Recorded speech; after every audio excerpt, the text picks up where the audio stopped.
The kids, guys. We're here, guys. We're here. So, guys, obviously, as you well know, your boy is heading, hopefully, to Germany in a few days' time, man. Obviously, I'll give you the vlog things and the behind the scenes and all that good stuff, man. So, remember, so there's not going to be a hangout on Sunday because I'm going to be preparing to travel on Sunday. So, but there's a hangout tonight, and there's going to be a hangout tomorrow, and this is all about World Cup qualifiers. And Adnan, I want to ask you why you're here, Adnan. I love this sport, man. The nation of my parents and ancestors, they know how to disappoint me. That's how they know how to do. Give me that crap, bro. Okay, so guys, so tonight on this agenda, so we're going to be talking about France. Obviously, we have our unofficial, unpaid, unverified French correspondent, AK, to help us out there. Just about France, Mbappe, and just looking at the team and their World Cup chances. I'm going to save the Messi Argentina thing for tomorrow's hangouts because that's really the main hangouts. I think most guys will probably be available for tomorrow. It's going to save the Messi discussion for tomorrow. And then hopefully we've got Hokage here and we have to get into Germany. We 100% have to get into Germany, just what is happening with Germany and why is it that these guys are so ass cheeks. And once we just do those two things, maybe just... Oh! You forgot a very important one. Which is what? AK, please help me. Which important did I forget? Tomorrow, Nigeria has a do-or-die World Cup qualification. AK, against who? Do-or-die against who? Rwanda. Okay, thank you. Emma Ruby. Wakanda? What? All right. Hold on. Oh, AK, hold on. It's only 3 minutes.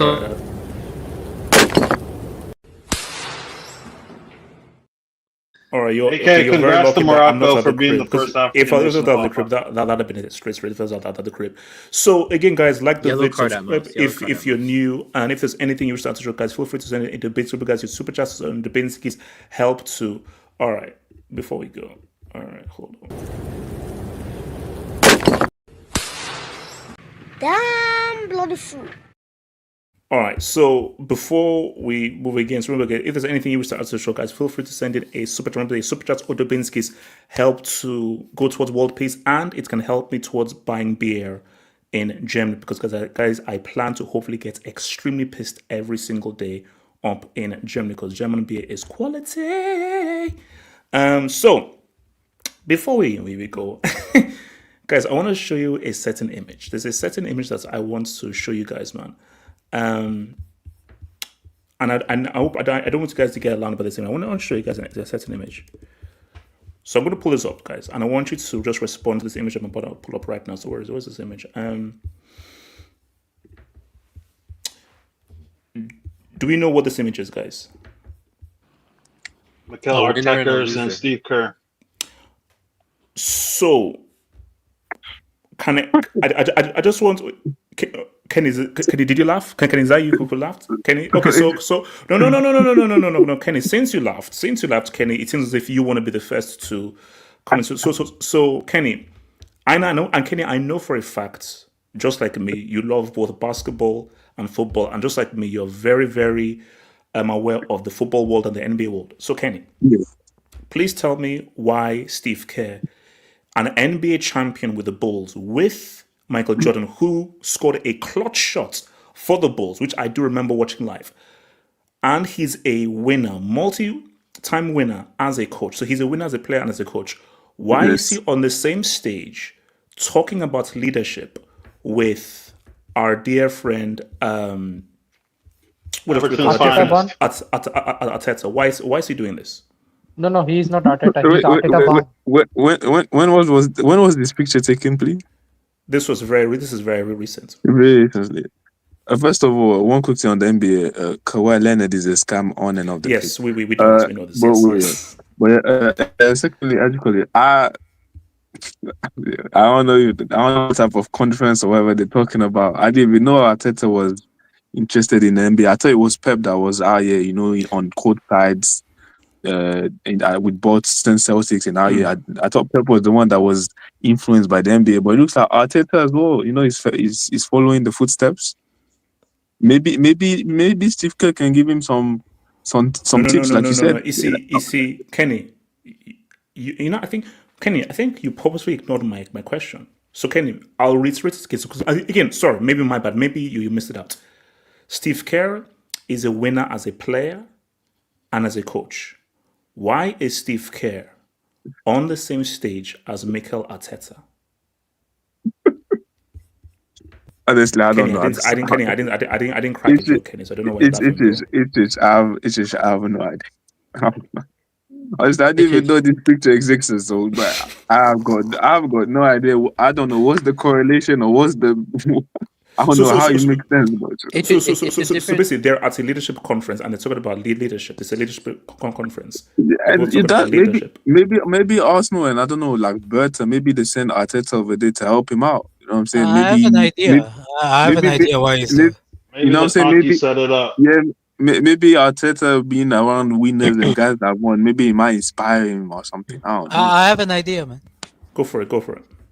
Maybe Steve Kerr, he's looking at his current team and he's like, bro, I don't know if I can. I want to get a top seed in the playoffs. Arteta is a master of coming second. Maybe I could get some tips on how to finish second in the Western Conference, man. Hold on. Damn bloody fool. Do we have any better ideas here? You're missing something, HH. You're missing something. Yeah, how good of a coach is Arteta really? How good of a coach is how good of a coach is Steve Kerr really? Because Mark Jackson set the foundation for that Warriors dynasty before he got kicked away. And then hold on, no, but Adaj, he can't share the same stage as that. You can say all you want about it. Does he deserve? Does he not? Did he take over Mark Jackson? But he's still a winner as a player and a manager. Keyword as a player and as a manager. Yeah. What the hell has Arteta done to be on the same stage talking about anything with a Steve Kerr? They both three-peated. I mean, Kerr three-peated twice with the Bulls, and Arteta three-peated second place with Arsenal. JT, you're lying. JT, just say you're lying. Just say you're lying, bro. Just please, JT, I'm begging you, please tell me that you're lying, bro. Please tell me that they didn't charge £85 to hear Lightbulb speak about leadership, a guy who's not won anything. Please tell me you're lying. I'm begging you, please. I mean, you have two types of leadership. You have leadership in success and winners like Steve Kerr, and you have leadership in second place and third piece like Arteta. So it makes sense. So before we need this, no, different types of leadership. Kenny, keep the mic on mute. Hokage, and before we leave, Hokage, any words on this to elaborate on this? In this world, there are winners and losers, and you need Steve Kerr to talk to the winners, and then you need the losers to also learn something from the professional loser himself, Arteta. So it's all about the Me Too movement. What the Me Too movement is, always about inclusion and always about you want to be representative of people. You don't want to leave. You don't want to exclude people. Okay. So this is about representation.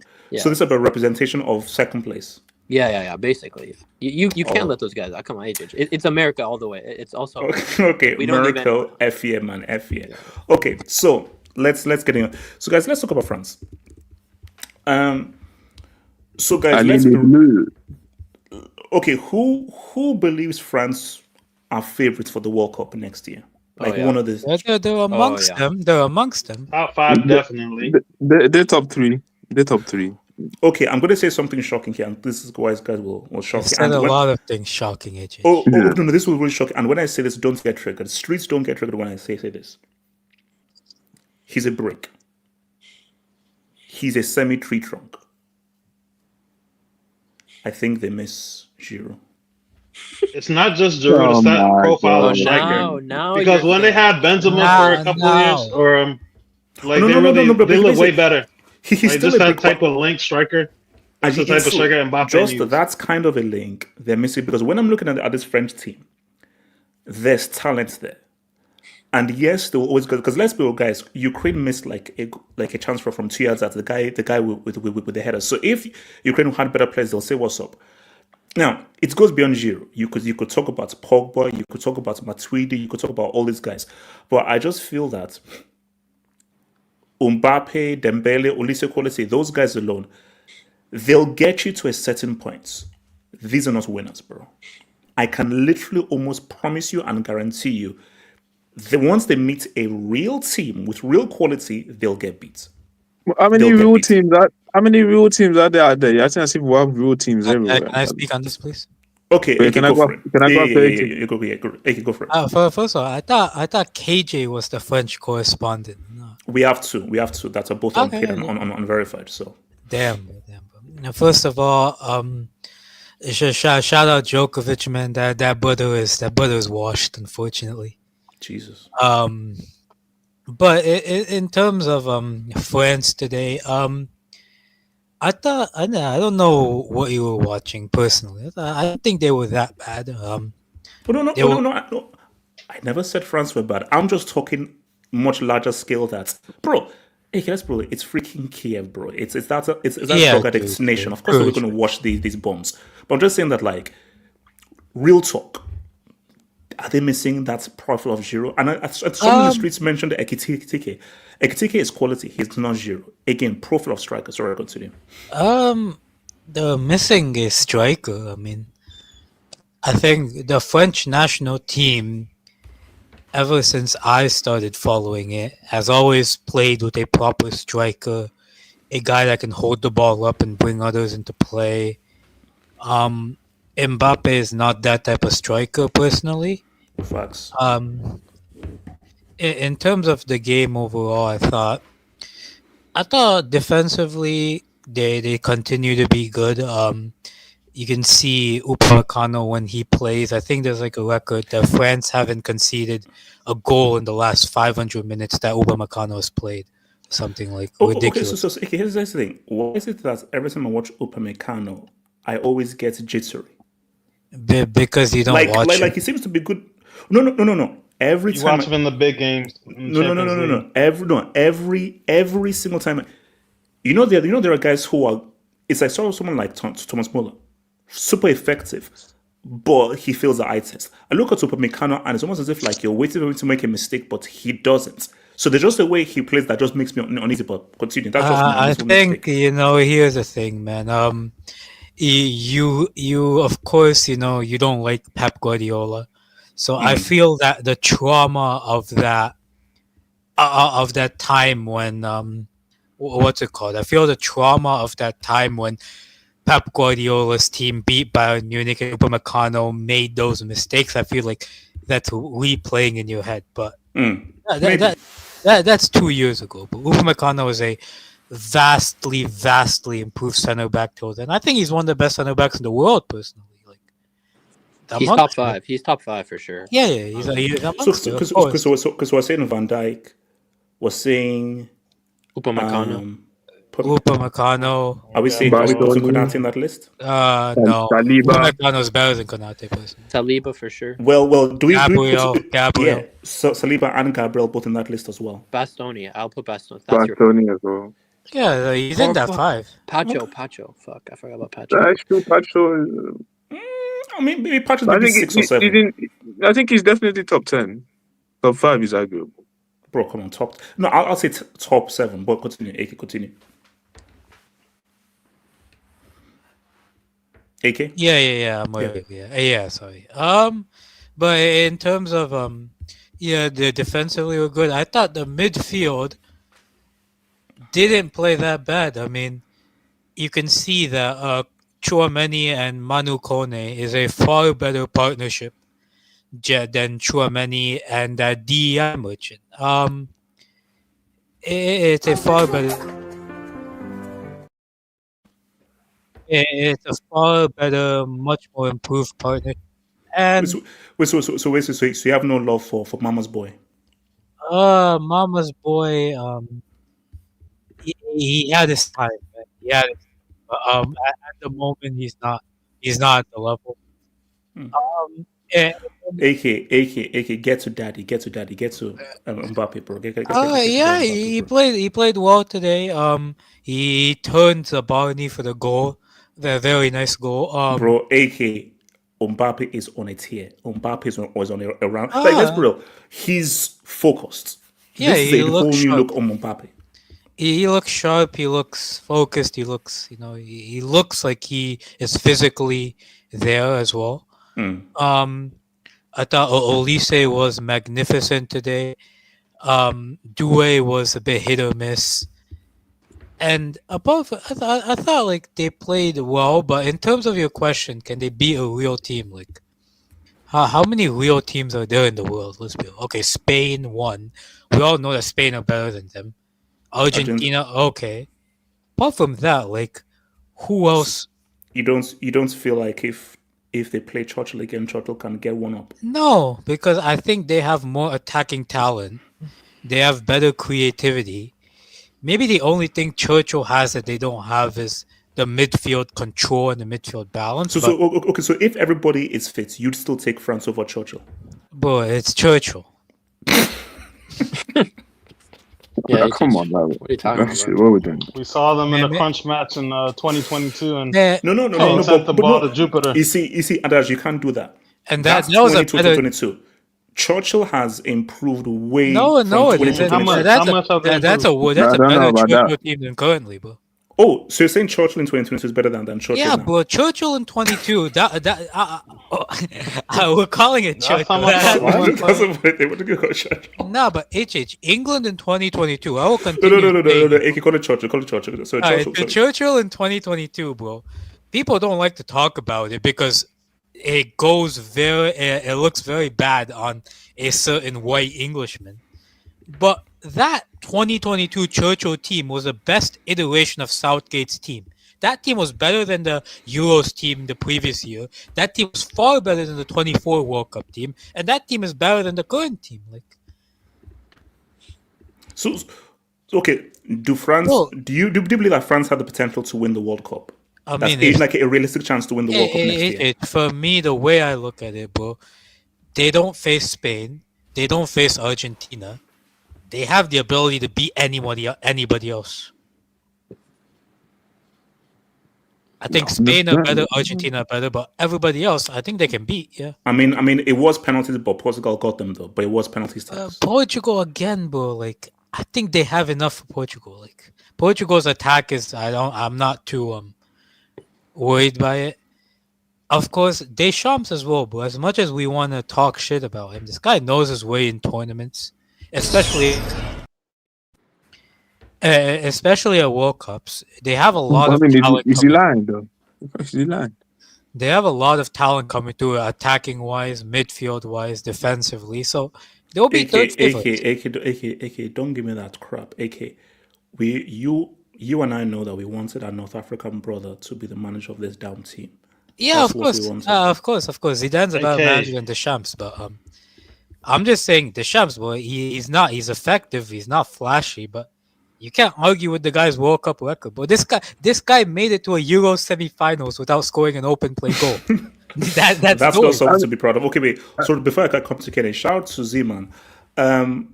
Also translated by Grok. Kai, why they scared small Rwanda? I be Okobo.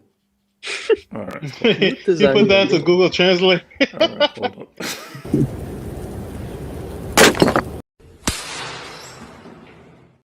I mean, guys, I'm going to make an announcement for the Rwanda thing, and you'll be shocked. Is that supposed to be pidgin English or something? You see, here's the thing. The father will reach a point where you're giving me an Android version of Pidgin English. Nah, bro. Nah, I'm out. Can you talk to me? To work for France like Cardi B and Young Thug. Before Kenny starts, can I ask you a question?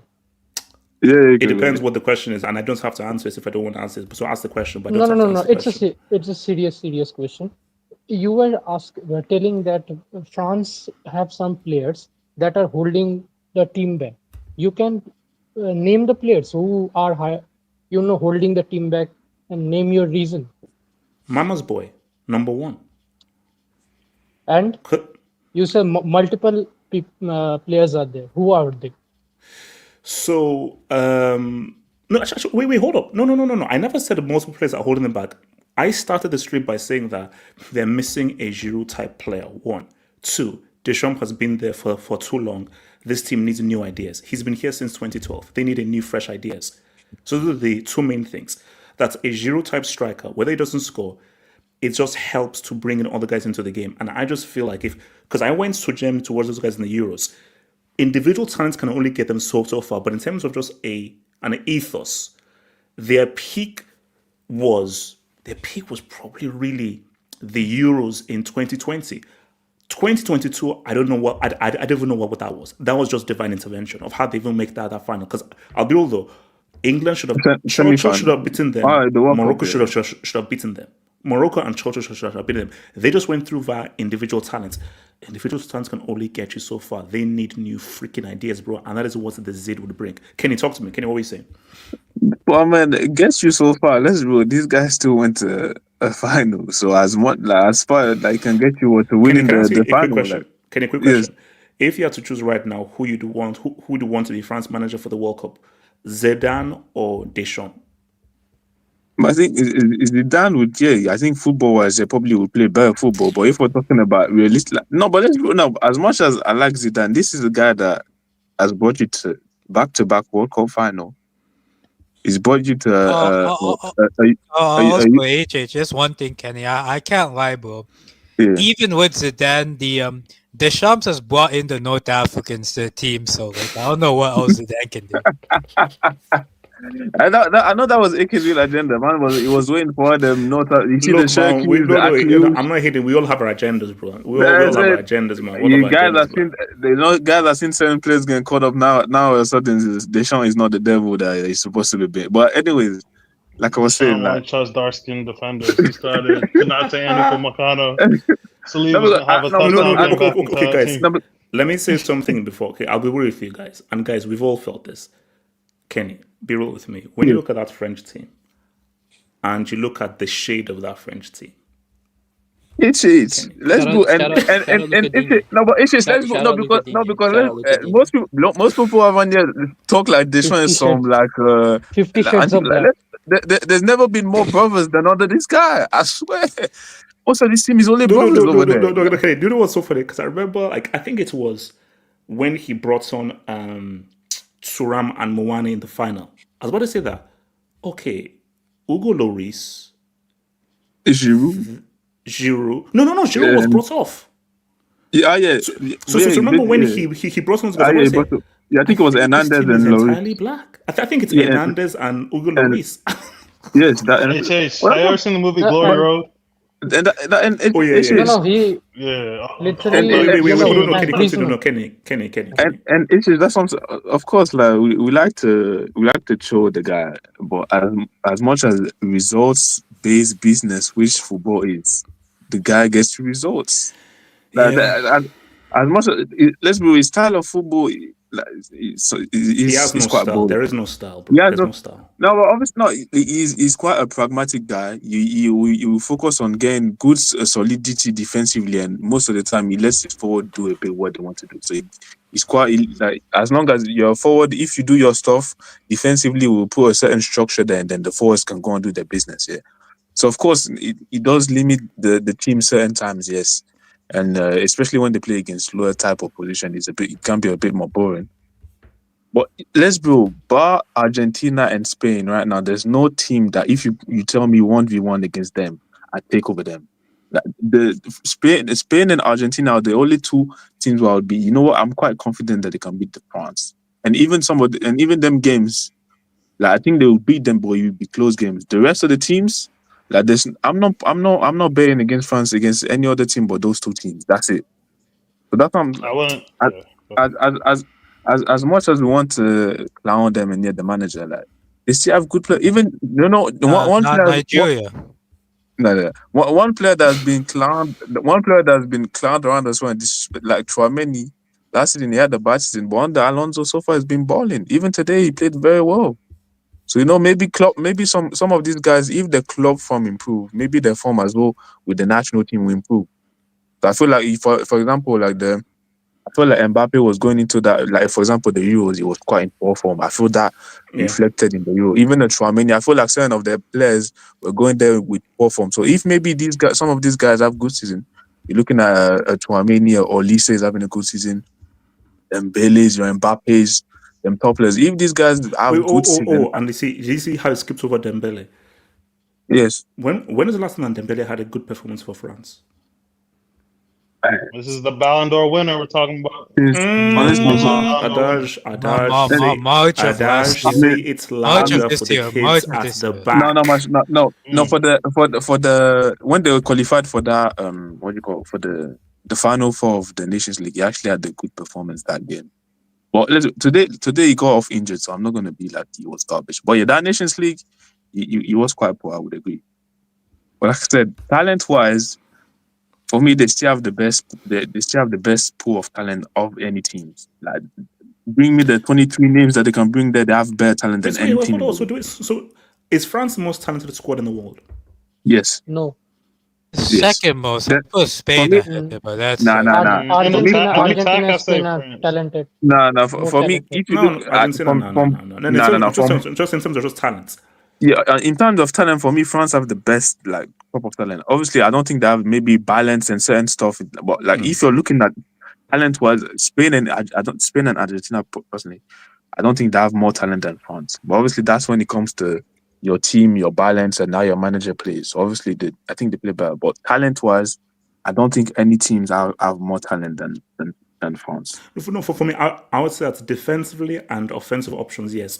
Midfield is looking at the midfield for France. The midfield. But if Chouameni is going to be continued the way he's playing, I think Manu Kone as well. I know people don't want to hear, but England are probably up there too. Bro, don't sleep on Churchill. Churchill's talent is deep. Churchill has some talent. Hold on. Let me. What's it called? Hokaga talks more saying about France, man.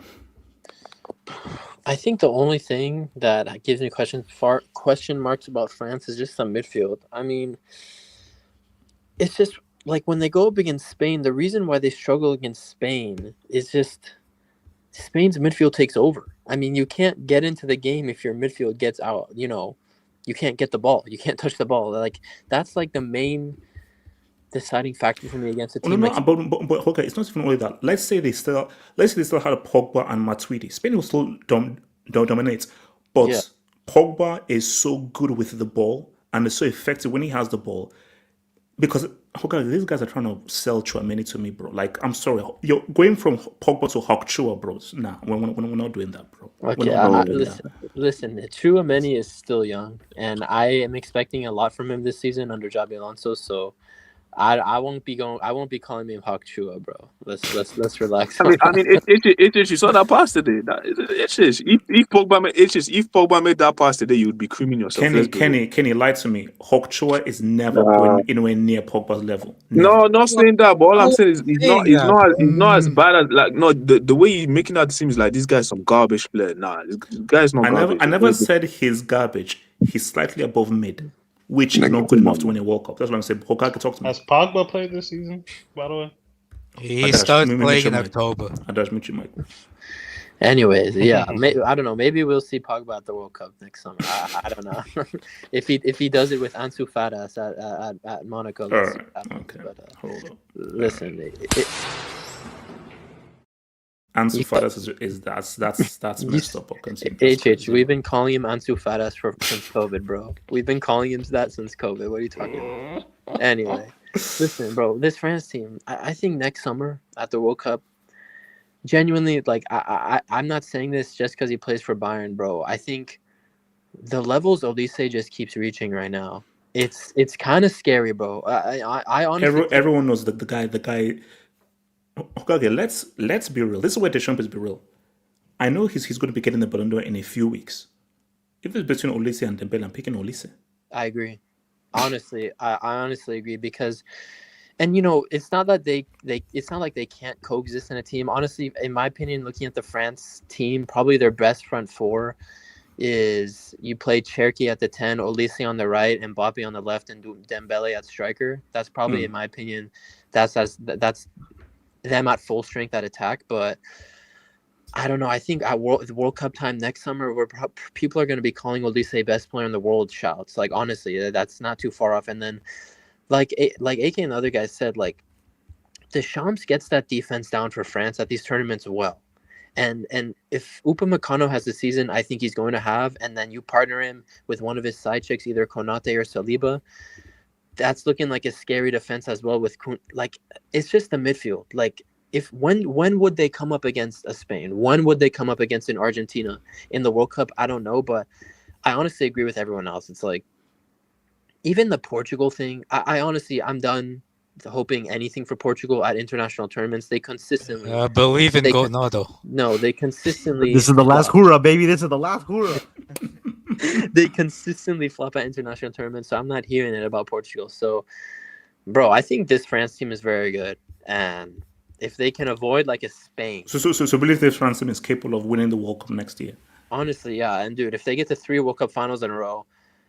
Now, if they lose 2 World Cup finals in a row, then I don't know what kind of conversations we're having, but... No, like, but okay, here's the thing. Even if they do, it's not as bad as then the Netherlands still have done the World Cup now and win 74-78L, and they still have, and they've lost 3 finals. So, as bad as that is, they've still won 2 World Cups. Also, they do have like midfield talent. Like, now here's the thing. Shameless turkey shot. Not choky. Either number 10. I'm talking about like the twerk session. I'm talking about like central midfield talent, not number 10. Ryan Twerky, man. Ryan Twerky. I'm talking about central midfield talent, not number 10. But they do have like some guys in Liga who are like really talented. They play for the U21s, but here's the thing. Would Deschamps bring them up and would he here's the thing. One of them, I need him to play for Morocco, so I hope he doesn't bring him up. But there are other guys who are actually like really good, who are talented. So basically, what's the rule? So since Ekitike has played, that means he can't play for Cameroon anymore. Yeah. No, I think competitive game. I think he can play like 1 games. No, that's under 21. If you're over 21, if you play, like, you're cap tied. If you play one match also, you cannot play for Ghana. I thought they changed it. No, like that's only for if you're 21 and younger. Cameroon, so. If you're 21 and younger, you have 3 games. If you're older, then... what's the call? Let me come to Adash. What were we saying about France Spring? Yeah, like I was saying earlier, the last time I really saw France in full flow, attacking wise, like at their best, was Euro 2020 when Benzema was starting and Pogba was doing his thing, but Mbappe kind of bricked it against Switzerland at that time. But I don't know when this experiment started with Mbappe as a striker full time.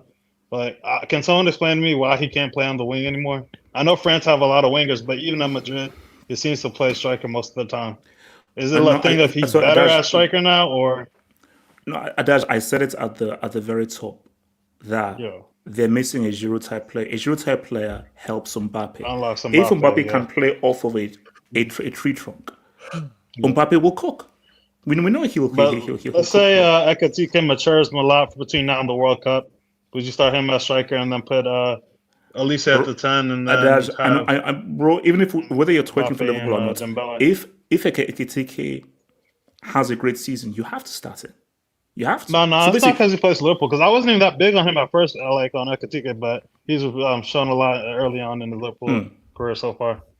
Yeah, but defensively, they're going to be solid. Where's like how long is Camavinga out for? Because he could be another midfield option too in there. Because they started Kone today. Rarely plays to begin with. Yeah, and shout out to Luka Dean. He's holding it down for the Fair skinned All brother. right, That's the only okay, way. all right. Thank you. What's it called? Samridia. Samridia, what we say? The last one, I hope. No, Chevalier also exists to be fair. Make France white again, man. Hold on. Damn bloody fool. Samridia, go for it. no, man. I thought France were playing good today, but let's be serious. It was Ukraine. They were not playing at all good football. Horrible football, man. That Zavani guy was literally got passed by Mbappe like some porn star getting their pussy fucked. Okay, here's the thing. What's going on? Here's the thing. So Samridia, this is a PG show. So this is a PG show, and so we try and if you remember, you can come through on Monday where everything can fly. But when it starts on Monday, this is a PG show, so let's not be that extreme. But please continue, man. Thank you. Oh yeah, okay. Yeah, man. Mbappe was good. Jules Koundé also had a good game. Manu Kone and Chouameni partnership. Man, that partnership was very good in that midfield. Manu Kone and Chouameni. Bradley Barcola had an assist. He played a great game. And then he sent his 1v1 to Krypton in the same game. But continue though. Barcola might have some of the worst misses. This guy in front of Kenny, who the hell is Barcola? He's Barcode. His name is freaking Barcode, bro. he's a good player. Like if you miss finishing, the guy is a good. But in front of goal, the guy is. He's Vinny before Vinny. He's Vinny before Vinny. Yeah, and I have no use. I don't think anyone has any use for Popo Vinny. So continue. Yeah, man. The France were good. Ukraine were poor, and that's it, man. That's my analysis. What's it called? Cardo, and I'll come to you, 87. Cardo, what we saying about France, man? Are you scared? Are you worried about France? How you been, HH? Fuck, man. I'm just trying to live, baby. I'm preparing to go to Germany, man. To drink those German beers, man. What I'm saying, man. You know. Yeah, man. A little bit of R&R, relaxation, man. You know, bit Q&A. Who said that? Go for it. Kind of like what the last guy said. I think Ukraine are worried about other matchups right now. I think France is their biggest opposition at the moment. So you can't really take too much to the game, but it was a pretty routine win, I guess you could say. Mbappe, still cooking. Started a new season. New body, new him. Wait. Are you jealous? I hear some jealous in your voice or something. I hear some envy. Well, jealous of what specifically? Like, just that Mbappe is he's a bit more serious right now. He's coming for revenge for clowns. But we'll see. We'll see come end of May. We'll see come end of May. Yeah, sure. Because all this means nothing if he's not there by end of May. Don't let him win another World Cup. Like just don't. No, that's fine. If he wins, cool. No. Wait. Okay, okay. Gotta stop right there. Yo, my guy got the World Cup. I'm good. Go ahead. What do you mean by your guy? Do you think Messi knows that you exist? What do you mean by your guy? Actually, he acknowleded me saying that I defended him online, so he technically does know I exist. I just gotta make sure. And thank you for my defenders. Cringe. I just gotta make sure. Suarez one of the homies. We'll talk about it another time. We just gotta make sure a certain GOAT contending player doesn't get the World Cup. So if that's if he can actually make it there physically, but that is what it is, man. I'd rather Mbappe have two than a certain someone have one. So train on if that happens, but look, I think much like what everybody said, I came a bit late, but France obviously they obviously got talent. They're probably the most talented national team in the world right now, as they've been in the past. So you have them as having the best talents. Yeah, I think when you look at it from pound for pound, I think maybe their talent in a sense has died down a little bit. At least more specifically the midfield range. I think defensively they have a lot of players that are in their prime. Upamecano, the Saliba, Koundé is there. Who's their left back? I think the left back is the one position where they're like not really that solid. Isn't it Theo Hernandez? But he went to Saudi Arabia, so I don't even know if it's. Yeah, I mean Theo's there. Look at Dina today. Yeah, I mean, I think the midfield is where they're gonna have a lot of trouble. Sorry. Even if they do get Pogba back, you got to question what level is he going to be at. I think someone like N'Golo Kante is not going to be easily replaceable. He's been gone for a while now. Is he going to keep calling Mama's boy? God knows. Even if Pogba's back, I'll be honest, I don't think he's going to have the same level of impact as he did before. So here's the thing. So Ricardo, Ricardo, there are two types of people in the world. Yeah. People who view the glass half empty and half full. Do you know of this? Yes. So it seems you're a guy that views the glass half empty. No, I'm a positive outlook. So if you're a positive guy, why do you feel that Pogba is not going to have any effect? Because if you're a positive guy, be like, let's believe. I saw what I saw in those like 10 games he's played for Juve over the last like 2 years. Wasn't looking very exciting. I just think like no Conte, no Pogba. I know like players aren't meant to play forever, but like Chouamani's a good player. I think maybe he's finally found his stride, but can he have the same impact as those guys? Personally, I don't think so. Camavinga is a player that's either injured, and when he's not injured, he doesn't really break into the 11 at Real Madrid. I'm not saying he's not a good player. I think he is a good player. And then who else you got? You got, AK's boyfriend, who, I mean, cool, maybe impact off the bench. I think there's solid pieces there, but when I'm looking at their competition, mainly being Spain and Argentina, if I'm being honest, like Spain's midfield, man, they're like fucking insane, like an insane midfield. And then that's not to mention Argentina. So basically, everyone has an agenda. You're basically pushing for like a Yamal, UCL, and World Cup. No. Ricardo, I'm telling you right now, I'm from the future, Ricardo. That's not happening. So that's not happening. All I'm saying is that I just think Spain and Argentina are the top two. I think France is third. Like that's not even like that much of a difference. I think everybody at their absolute. Where do you put Churchill? Where do you put Churchill? Maybe like the just edging top 5. Wow. Because I think I saw somewhere that they're odds on to win the World Cup next year. So yeah, I mean, sure. The bookmakers are from London. They're always odds on to win. They're always odds on to win trophies, man. They've been odds on to win since 2006. So it is what but they got. I just think when I look at, I just think Spain and Argentina are just more complete compared to France. I'm not saying if France aren't complete. It's just the midfield. I think they can be outdone by certain finalists. But attack-wise, they're up there. 87. What were we saying? Before we move to Germany and Europe, 87. France. I think France are obviously great. We know their attack's incredible. I think the only issue I have with France is Didier Deschamps. I just feel like he's gonna be too pragmatic with his France team. And we saw in the last the last Euros, the France were really underwhelming. They were not great. But you know what's crazy? Even though France weren't that great, they still made the semifinals.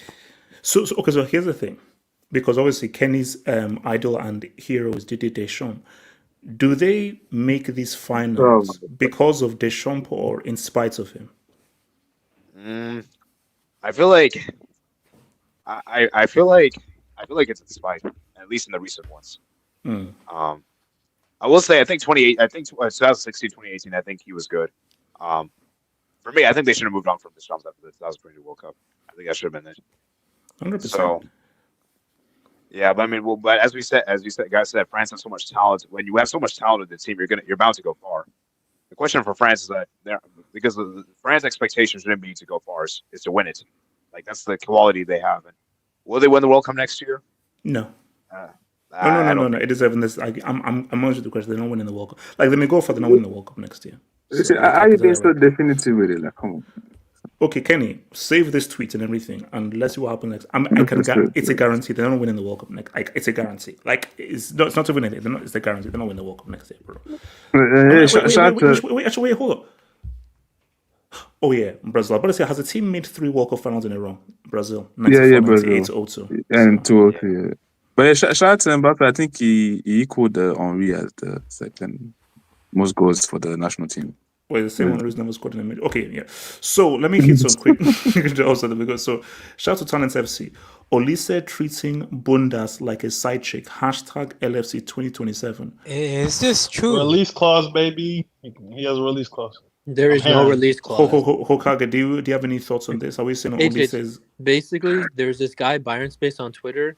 The guy who owned that page before sold it to a Liverpool fan, and now a Liverpool fan is spewing bullshit on Byron Space and saying things like Olise has a release clause, and now all the Liverpool helmet wearers are eating it up for breakfast, bro. Oh wow!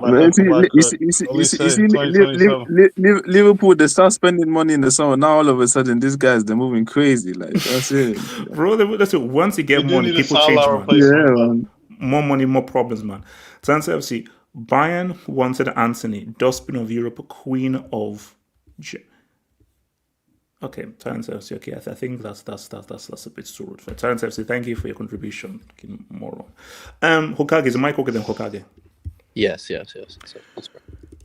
All right, Hokage. I want to try and be nice here and everything. So, Hokage, is this the lowest German football has been in its history? No. So I read this from Joshua Kimmich, who said that if Germany keep playing like this, they won't qualify for the World Cup. Now, with all due disrespect, Luxembourg, Northern Ireland. Okay, like stop it, nah. Yeah. Like come on, nah. Like we're not doing it. Like bro. Luxembourg is known for funneling money and being money launderers, but they don't play football. But this is more about just the state of German football. What is the issue? Is the issue Nagelsmann? Is the issue there needs to be another reset like that was done from between 2006 to 2010? Is the issue personnel? Is the issue wrong people being picked? Is the issue a guy who's overweight and is allergic to treadmills, aka Gnabry, is still starting? What's the issue here with Germany? Listen, like I did was. you see Wait, hold on. What did it say? Hokage speaking. Hokage. Okay. Yeah. So, listen. Yesterday was bad, right? And there's really no excuse for that game. Like you can't play like that. But it's a little overreactionary because this was basically Germany's first bad game under Nagelsmann. Really, we've lost previously before to like Turkey right when he took over, but this was like our worst performance under him up until 3 months ago. I mean, 3 months ago when we played France and Portugal, like we weren't necessarily outclassed by them. They just had a little more quality to put their chances away in those games. And I will admit that like Germany doesn't have the talent pool of Portugal, of France, of England right now, and they haven't had it for like 6-7 years. So listen, we'll be at that World Cup. It's just I don't know what to make of this team because it's just like yesterday. I know sometimes we troll the English and the Scottish and everyone in the UK for their passion and slide tackle, run. But listen, at the international level, bro, when you put your country's jersey on, when you're playing for that badge, that's the bare minimum. And yesterday, every single German player, every single one that came off the bench, they didn't even have that bare minimum. They didn't have that baseline. So I don't think Nagelsmann's the issue. People who point to Nagelsmann being the issue, now you could blame him. Oh, he's playing Gnabry as a winger still. Like, sure, I get that. But still, I don't know how he could control for players not giving their all. Like I understand it's Slovakia, but I mean Slovakia, they played an excellent game yesterday. Like they're not a bum team. Like they had decent performances at the Euros last summer. Like they shouldn't have. I felt like the players came or went there yesterday and thought, oh, we just have to breathe on the field and we'll beat Slovakia. Hell no, bro. These guys cut you open, and on top of that, some of these guys are definitely in their downfall. Like I didn't watch Real Madrid too much last season, like only in the Champions League. I did not realize how far Rudiger has fallen off. Like his performance yesterday was awful. Like one of the worst games I've ever seen Rudiger play. And just individual talent like that. Like there are injuries in this Germany team. Like this wasn't a full strength Germany team that lost. But I just but again. So let's look at 2014 and compare it to now. So look at Schweinsteiger, you look at Khedira, you look at Toni Kroos, you look at Bart Simpson, you look at Hummels. You would argue these guys are amongst at least top 3 or top 4 in their position. Yeah. In this German team, not counting Musiala, how many players in this team would you argue are top 3 in their position in the world? I mean, I would argue for Kimmich. I'm a Kimmich defender, but outside of Kimmich and Musiala, like and what Wirtz has been doing. Hokage. I said that's what Musiala. Hokage. So Kimmich is what? A midfielder. Right back. For the national team, I don't even know anymore. Midfield or right back. I don't know. So let's even say central midfield. Yeshua is not top 3 in the world. Central midfield, he's not in the world. Yeah, I mean, I put him in like top 10 conversation. Oh yeah, top 10, but he's not top 3. So the issue was that Schweinsteiger in 13-14 was top 3. I'd argue he was the best, bro. He was the best in 13-14. Hummels was top 3. Kroos was top 3, top 4. Lam was the best right back in the world. He still is the best right back in the world. So you had guys who were Khedira, you'd argue top 5. So the issue though that you can say passion is one thing, 100%, which is the baseline. But the drop in talent from that 2014 team to this team is vast.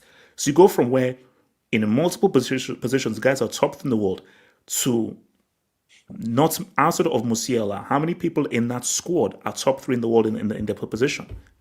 Yeah, and that's why like people that are like frustrated with Nagelsmann, I understand yesterday was not a good game for him because even the lineup he chose was stupid. Like Goretzka as a number 10 is just wild to me.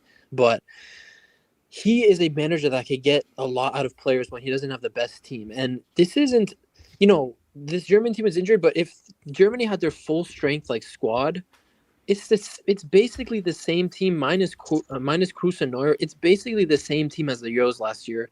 And I argue we were like the second best team after Spain at the Euros, in my opinion. So, for sure. Yes. This team has the ability to play good football. That's why I'm focusing so much on the mentality, because how are you putting on your country's jersey? This isn't the United States jersey. This isn't Costa Rica. This isn't. Hold on, Hokage. Why did you go for Trump first? Hokage, San Marino was available. Andorra was available. Malta was available. Why did you go first to Trump? Okay, this isn't San Marino. This isn't Afghanistan. This isn't Pakistan. This is Germany, bro. It's not Nigeria. This is. Okay, you wouldn't get thrown out. At least, hey, listen. At least Nigeria made a final. All right, this Germany team hasn't done that since 2014. So honestly, I can't say anything about that. But listen, what would be at the World Cup? HH, we're playing Northern Ireland and Luxembourg in our next 4 games, and then this is the key thing. If Germany don't beat Luxembourg, Nagelsmann has to walk. Yeah. Like HH, if it's not 5-0, I'll be concerned. 100%. No. You have to walk. But listen, in this group, we play Northern Ireland, Luxembourg. We play those 2 games or 4 games total, and then the final group game is against Slovakia. And basically that will be to win the group and not go to the playoffs. And I'm sorry, I'm not dealing with the unpredictability of playoffs. I don't want to. HH. I can't be, honestly. I don't because I'm telling you right now, you could very much easily meet Italy in the playoffs, bro. You never know. So. I can't go to I can't miss the World Cup. Like for my mental health, I can't do that right now. Okay. For me, I think Germany's issue is to not get to group 3 times in a row. Germany are making a World Cup. You see, Italy, that's a whole different discussion. Germany, they make World Cups. It's about somehow now not getting past groups. Look, Ricardo, what were you saying, Ricardo, about Germany? It's kind of crazy. We live in a world where Brazil's ass, Italy's ass, Nigeria's ass. Well, there was an ass, but okay. Okay. So okay. No. Okay. That was okay. That was like no, Ricardo. Back in the day, Nigeria was something, bro. Nigeria was there were superpowers. No, bro. We were strong. But it's true. But Ricardo, it's true. Again, I told you after age, I told you I turned 21 this year, but from my alternative age. Nigerian years, right? No, just my alternative age. Ricardo, Brazil, Italy, and Germany were feared. I told you, this is the twilight zone. Yeah. I don't understand a world where Argentina and Spain are considerably better than Brazil, Italy, and Germany. That's insane. Yeah, I mean, to be fair, Spain as they're. Okay, I don't want to say their history, but like their super stardom, super power, whatever, it's really started 2010 and onwards. Like, if you, I remember growing up as a kid, prior to 2010, Spain were not a force whatsoever. They had good players here, but they weren't like that. I mean, Argentina have history of having good players. I mean, although, if you go back, because I don't know how old you were, they had a great team in 2002. And the referee just screwed them over. But that's team in 2002 because Joaquin, Raul, Mendieta, that was an amazing team, but they just got screwed over. So. But yeah, I mean, but I remember as a kid, I always thought Spain and like even Portugal were kind of neck and neck in the same perspective. But Brazil, Germany, it's almost like every nation in a sense has their fallout, right? Brazil's going through it. Italy's been going through it. I think it's just more so the surprise that all three of these teams are kind of going through at the same time. Yeah, which to be fair could be a good thing too, because maybe in like 20 years they're back to where they belong and they're all competing. I mean, 20 years sounds like a long time, but like football. Ricardo.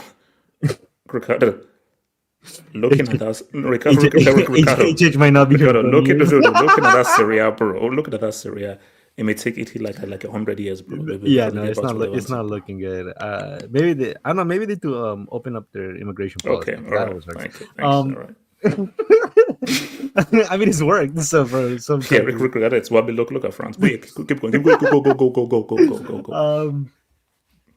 I do think fuck. I mean, what does it say about Germany? So I mean, what do you think the issue is? Is this just okay? It's just they're just going through a basketball, or no? There's a deep issue here. I know what I think it is. International football, in the way I've seen it, it's really heavily dependent on having a very potent number 9. Right, and I think that's something that Germany has always lacked. Well, not has always lacked. They've always had. They've always had. Yeah, they didn't have obviously the most like they didn't have an R9, but like they just had guys who just knew how to get the ball. Consistent. Klinsmann, Rudi Voller, Bierhoff, Muller. Yeah, and then you can say the same thing with Italy, bro. They went through a time where they have Belotti, they had Graziano Pelle, like they had all these frauds. No, but and then from that to a guy who is immobile. So yeah, so I mean, and these are nations that obviously have been known for 9s, right? I mean, even Brazil, like people are saying that hopefully Endrick can be that guy. Obviously, I mean, the kid's only 19 or whatever, but there's still a way to go. And he ain't no R9, bro. I'm sure, but I mean, like João Pedro might say a little something. I don't know. Jadro, his name is Jadro. Get it right. There's some good talents, to be fair, in Brazil that I feel deserve more chance, but you actually hit your points. So you talked about how football has changed, where false 9, people don't really produce strikers, and I think even young kids right now probably don't want to be strikers; they want to be false 9s or inside forwards. So do you think the lack of a striker has maybe harmed Germany? I think the lack of that has harmed superpowers, because realistically, the nature of international football, you're not with your team all the time, right? Like you're only like, as somebody said, like you're only with them for like a few training sessions a year. Yeah, 2-3 times a year. So basically, you have to lean onto the cultural identity of how you guys view football. But it's also more dependent on your instincts as a player too, especially if you're defending, right? And whereas, like, I mean, there is somewhat of a reality when Undisputed says that the higher you up on the pitch, the more skillful you are. And to be fair, as a striker, you kind of are the tip of the spear. Like you are the goal scorer. So when you have guys like, back in the day, you had R9, you had who else was up there? I mean, all the German strikers, Baggio and all these guys. I'm Rudi Voller, Oliver Bierhoff, Adriano. Yeah. So I mean, if you look at the teams now that are top, France, obviously they may not have an out-and-out goal scorer, but they have very potent wingers. Obviously, being Mbappe, who's one of the most potent players in the world. Who else? I mean, looks like Dembele. I mean, if he can ever, replicate his form for the national team. But Olise looks very, very good. But they just have, men in numbers. With Argentina, I mean, Lautaro can be somewhat of a brick, but he can be useful. And Alvarez is very good. And obviously, there's Messi. But Portugal, there's Cristiano Ronaldo. With Spain's a little different because they've always based their ideology on the strength of their midfield. But wait, Carter, is good. Name Spain's striker. Name him. Well, of this generation, they don't really have. I mean, back then they had Raúl, Fernando Torres, and those. Even David Villa, right? Who was Spain's striker at the Euros? Oh yeah. Alvaro, man, Alvaro. Yeah, Alvaro. Just call him Alvaro. That's it. Which actually makes it interesting why England can't get over the hurdle, because like they have Harry Kane, like, and they have good wingers, right? You've just answered the question, Ricardo. Yeah. They have Harry Kane. Yeah, but I mean, you would think, regardless, like just having. But it's funny though. Like, so if you do have a top tier striker and you're a pretty decent team, shouldn't that mean that you win at least a trophy in multiple tournaments? Not so much. Yeah, I mean, you should. I think if you have a potent 9, you have a significant advantage in against most of the teams you play, because a potent 9 has A potent 9 is scarce, more scarce nowadays than it was before. So, no, but you know what I think though? Because people at their clubs are not used to playing with 9s. Yeah. When he now gets given a 9 international, they don't know how to play to him. Mm-hmm. So I think that's maybe the issue that's like in England. But I think even for Germany right now, because you see, growing up, Germany was always team. Yeah. You see, the South American sides are about, okay, we will build it around a Messi, a Maradona, a Neymar, a Ronaldo, a Pele. That's like the more South American ideology. The European psychology, but especially the German psychology, is no, it's team. German engineering. So, German engineering, efficiency. So this whole thing of like, oh, Musiala will save us. No, that's not how it works. No, it's about the entire freaking unit.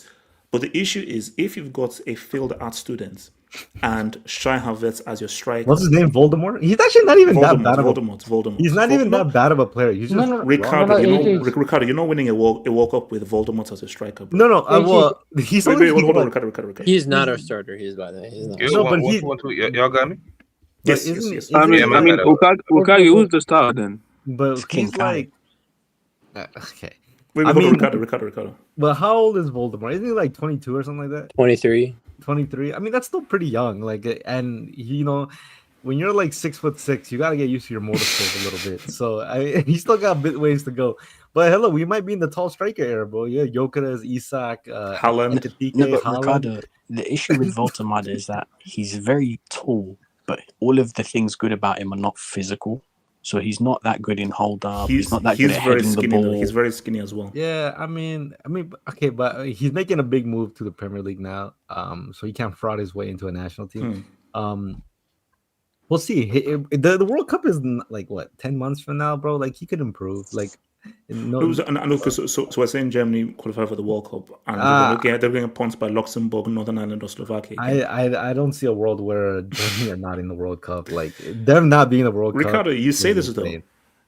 I never thought I'd been in a world where Italy failed to make 2 World Cups. It's just like, come on, this is the intergalactic World Cup. It's like, just Germany not making the World Cup is like that.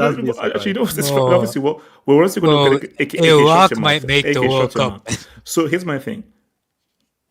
You know, if you don't make the intergalactic World Cup, you know, there has to be punishments.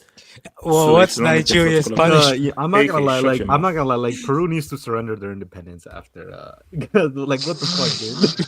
Yeah, I'll be honest. You know, to be in this World Cup, Nigeria might need to do. Wow. No, but you know what the weird thing? Because I remember, wait, what was it? I think I don't know what game it was. Maybe it was the Brazil World Cup, where like literally Peru, like half the country, literally traveled all the way to support them, only for them to actually lose eventually. But just the amounts of support that these guys have and everything is crazy. So that was 2018. So not make an intergalactic World Cup. Yeah, I think it's about 2018 World Cup. 2018, yes. Bro. They traveled to Russia, bro. Like, you know, these Peruvians had nothing better to do than go away half across the planet. Okay, bro. Ricardo, we don't need to do that.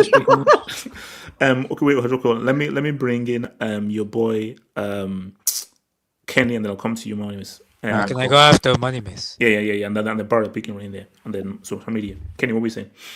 Yeah, but like how to say, some of them top countries like the Brazils, the Italy, Germany, like the downfall of.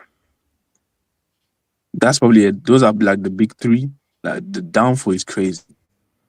All at the same time, man. Those are the 3 most winning nations too. That's the crazy. No, but I told you, like, what's it called, 5-4-4, and also like I think.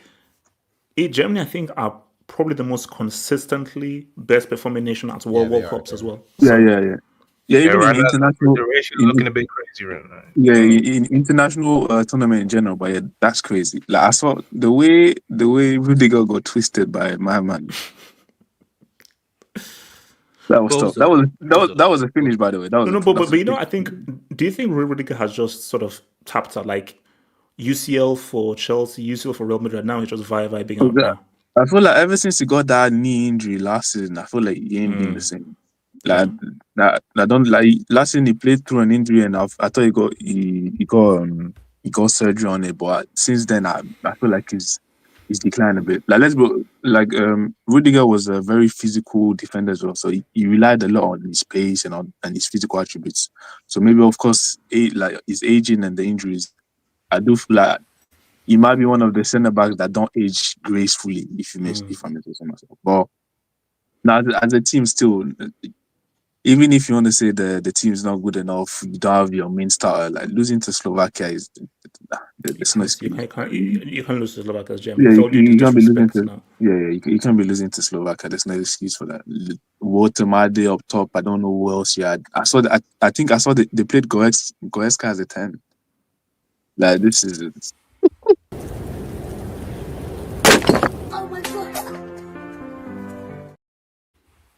That's a whole. To be fair, he had the 2 only good chances of the game, and he missed. Oh Lord, Goretzka, look at it. Cooked. Oh yeah, like Goretzka is a he's cooked right there, but I still think they'll qualify for that World Cup. But yeah, I'm not expecting much from them going forward. But yeah, and like I said, like when guys are saying serious teams are here. That's why when you were saying about France and any serious, like there's not that many serious teams right now in the world when it comes to national teams. So actually, but that's crazy. So you'd go to World Cup and Brazil is a serious team, Germany is a serious team, Italy is a serious team. You need to watch out for Argentina. You need to watch out for Netherlands. You need to watch out for guys. So are we saying that like there are 3 serious teams right now in the entire world? I count 4 or 5. Yeah, I'd say 4. Yeah, I put England. So what are the 4? I would put England up there. The Spain, Argentina. Like a serious team. Okay, this is a team. Okay, these are guys that we have to now fear them. Like a serious team. I still think that you should fear England. Like they have enough talent. Yeah, they have enough talent. They have enough talent. This is not the 1600s no more. We're talking about. If this is the 1400s, then yeah, because they could take over you and now force their religion upon you. So I would still say like, for example, if you're not Spain, France or Argentina, you should still fear England. Like, obviously, let's be real. If I'm so basically, if you're Netherlands or Portugal, should you fear Churchill? Portugal could probably go toe-to-toe with England. Portugal. I wouldn't say that. The Netherlands, I'd say yes. So that's what I think. Netherlands have a good midfield though. They Reinders, Gravenberch, they are. Yeah, man, look at that. Look at that attack, man. I'm sorry, man. But yeah, like I said, for the only serious team you can say so it would be Argentina, Spain, France, Portugal, and I'd put England in there. But about that, I'm not seeing any team that you should be shaking your boots like playing against. So yeah, that's why I'm like right now in national team, like the international football is quite a poor level. This is peak, man. AK always saying, man. Oh, I thought Money Mace was gonna. Oh, Money Mace talks to me. AJ, could you put my AVI? I'm a bit worried. Nah, it's nothing too bad, like, bro.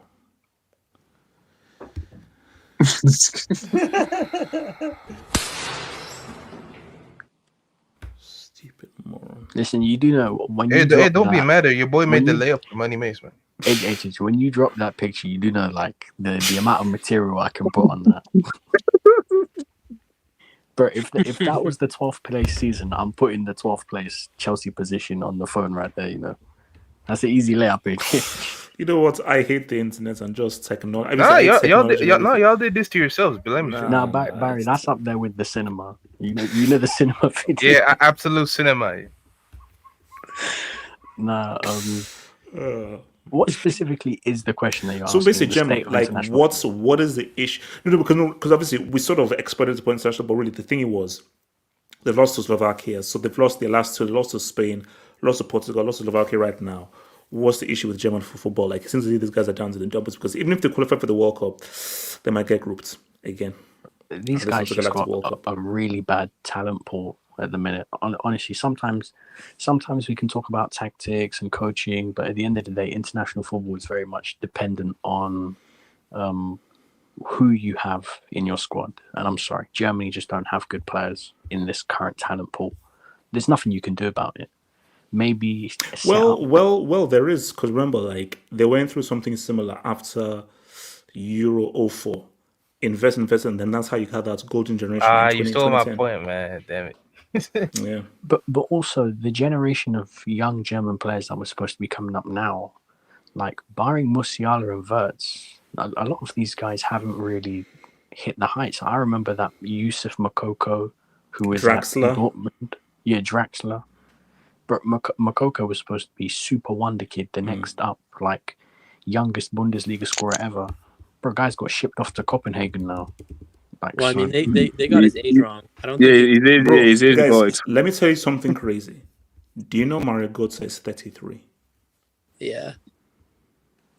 That is insane. So it just shows you how young that guy was when, because this goes to the next thing. The guy, he's only 33 now. That's insanity. Sorry, let me continue. No, but he's another one. Like Germany for the last, I'll probably say, the problem with them is that they had the really good team that stayed, and then they underperformed in 2018. But then ever since 2016 onwards, I haven't really thought of buying Wirtz or Musiala. I haven't really thought of young, like German talents who are going to come through and who are going to make the national team a better place. Like, it's been a long time since they've made good centre-backs, good young centre-backs, good young midfielders. And these are the positions, even though they have Wirtz and Musiala, you associate the Germans with producing the next good DMs in football or the next good centre-backs in football or the full-backs as well. Like, they don't really have that anymore. Yeah. The talent pool's just trash, like, for Germany. And to be honest, the talent pool's kind of bad in a lot of countries as well. You see it with Brazil. Unless you're talking about the wing positions, everywhere else for Brazil's horrible. Like, the winger positions are all right for Brazil. You've got Vinicius, Rodrigo, Estival. Maybe you could do something there. But we just said, like, you're going into the World Cup right now. There may be 3 top nations. Maybe 4 if you stretch it. Whereas if you're going back to 02 or 06, there are at least 7 or 8 teams that were like quality, where they can put out a quality 11, 7 or 8 teams.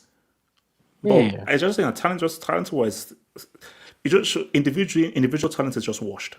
It's just washed. Yeah, it is, and it just shows that you need to start making these systems and start caring about your country's FA, because even if you're doing well in the moment, you need to still plan for the future, because a current generation will end.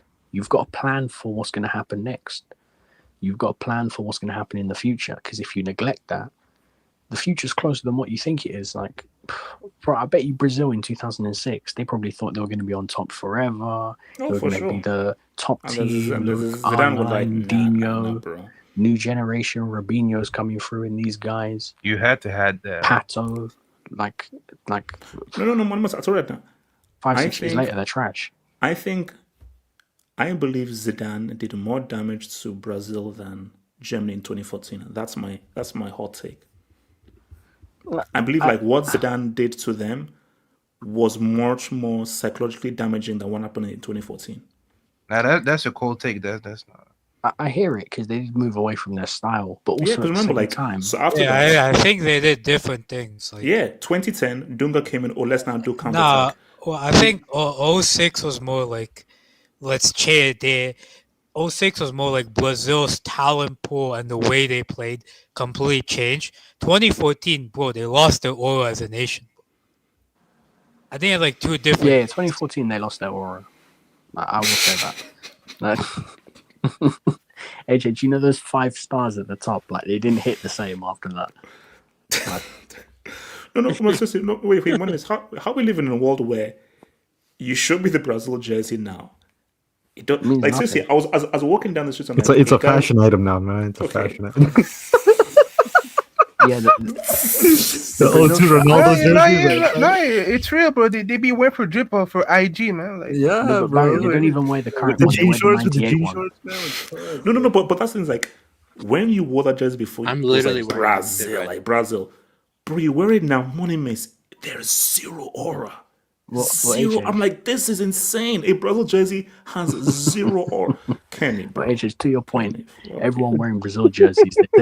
Well, even that one. Go look. He's wearing the 1998 someone needs to one. snap that. He's not wearing a 2021 or a 2018 one. He's wearing a 1998 one. That's when Brazil had how many? That's the golden points. So people would always be wearing the current Brazil jersey, like the very latest one. How many people are wearing the 2025 Jolinton Brazil jersey. Well, to be honest, they haven't made a good Brazil kit in a while. Stop it! No. Hokage, stop. They have. Hokage, no. Hokage, no. Hokage, you're missing my point. I don't believe Hold on, that. Hokage, you're missing my point. 2024 is sick. No, Hokage. In '94, I think it was. I have the jersey, Umbro jersey, very simple jersey. People just wore it because it was like, no, this is the jersey of the number one team. So even if the jersey, bro, our jersey was better than Brazil jersey in '94, but people had that Brazil jersey because you had to wear the current Brazil jersey because it was just a sign of this represents the kings of football right now. So it was not a fashion statement, but in 2025, you're wearing the '98 jersey, you're wearing the older jersey just as a fashion thing or just to remember something before. Nobody's wearing it till 2025 because the Brazil jersey. Brazil jersey 25 means nothing. That's also tied to the talent pool as well, because when you're buying these shirts, it's also linked to the players on the back and the players that wear it. Nowadays, if you're looking for people who are going to wear international shirts, everyone's going to be wearing France, Mbappe on the back.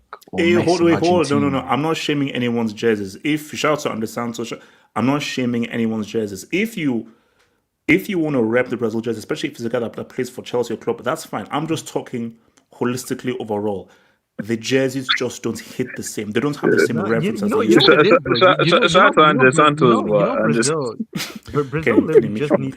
Brazil just need to win the World Cup, and they got their aura back. Like that's all they need to do. So Ricardo, here's the thing about that.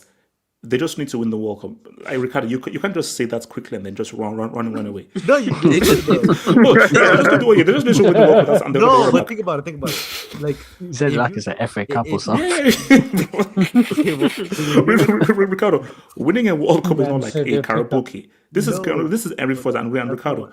Brazil are a long way away from touching the World Cup. I'm not saying like they're just gonna win it like that, but I'm saying like for them to restore their aura, like bro, people want to see Brazil win the World Cup because they're like almost the default team to cheer for if you're a casual football fan. So as long as they win, they'll be like, oh yeah, I guess Brazil are But Ricardo. Are they the default team though? Are they the default team?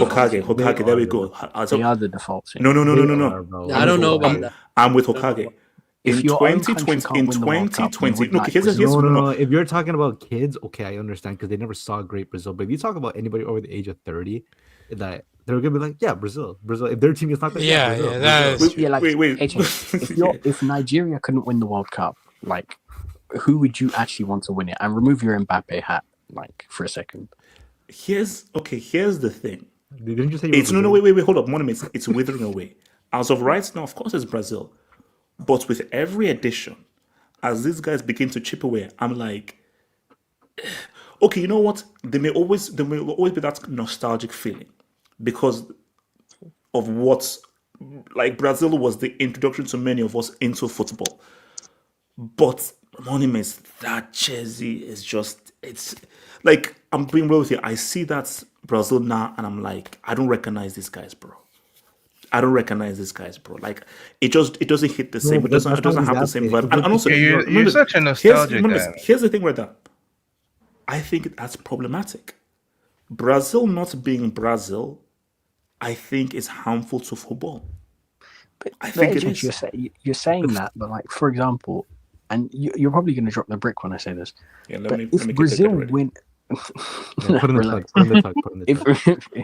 If Brazil win a World Cup, the way that you view Vinicius Jr. and a Rodrigo and an Esteval will be a lot different. It will be very, very much different. Yeah, especially the old heads. So you will view them like the lineage of Brazil players if they won a World Cup. Monuments, these guys are not winning a World Cup.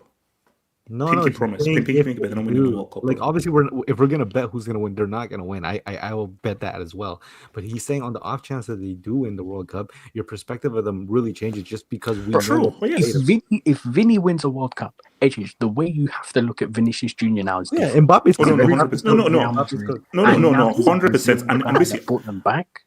And basically, you're saying he's legend of football cemented. 100%. So monuments. We're in Disneyland right now. So let's now speak on this. Yeah. So let's not leave Disneyland and let's now come back to earth and reality. You know, and I know, Vinny's not leading Brazil to no World Cup. That's not happening. I respect what Vinny's done for Real Madrid. Amazing club career. That guy's not leading no Brazil to no World. Like that's Listen, not. We know that's not happening. We know it's not. You're saying this. But you're saying this. But my issue is that international football is in a place where you don't have to be the best to win it. Like, I'm sorry, there are not that many good teams out there to fear. It's not necessarily. No, but it's not. The beauty, the beauty of the World Cup. A great tournament. Brazil might have a chance of stealing a World Cup. No. If they got a nice run. Monemis, there we go. You can't steal a World Cup. You can't. HH. No. The World Cup is still real. No, I disagree because, like, let's be honest. You can steal a World Cup? No. What World Cup have we watched where we're like, I don't know how one of these teams got to the finals. Like, last World Cup, bro, Argentina and France, they were the two best teams in the tournament. The one before that, Croatia was really good. And then France, obviously, they won. No. But seriously, Ricardo, you can steal a final of reaching a final. You can't steal a World Cup. Yeah, but that's. I've never seen a team steal a World Cup.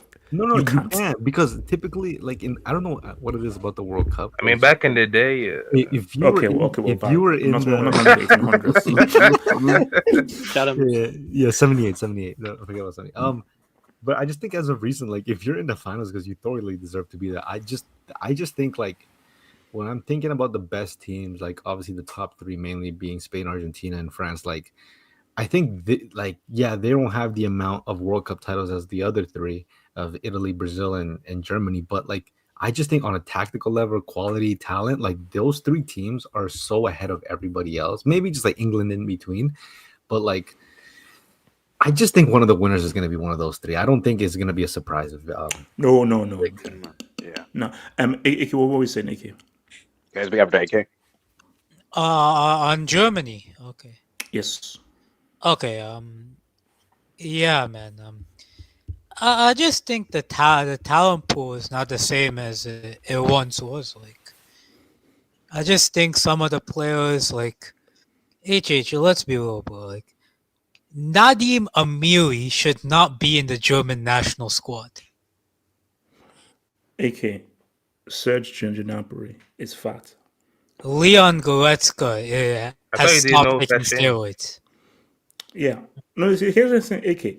If he's on steroids, please play him. Of what use is Goretzka without steroids to anyone? It's just like Musiala, fantastic player. Wirtz, great player. Probably some other quality players. Kimmich, of course, a good player, of course.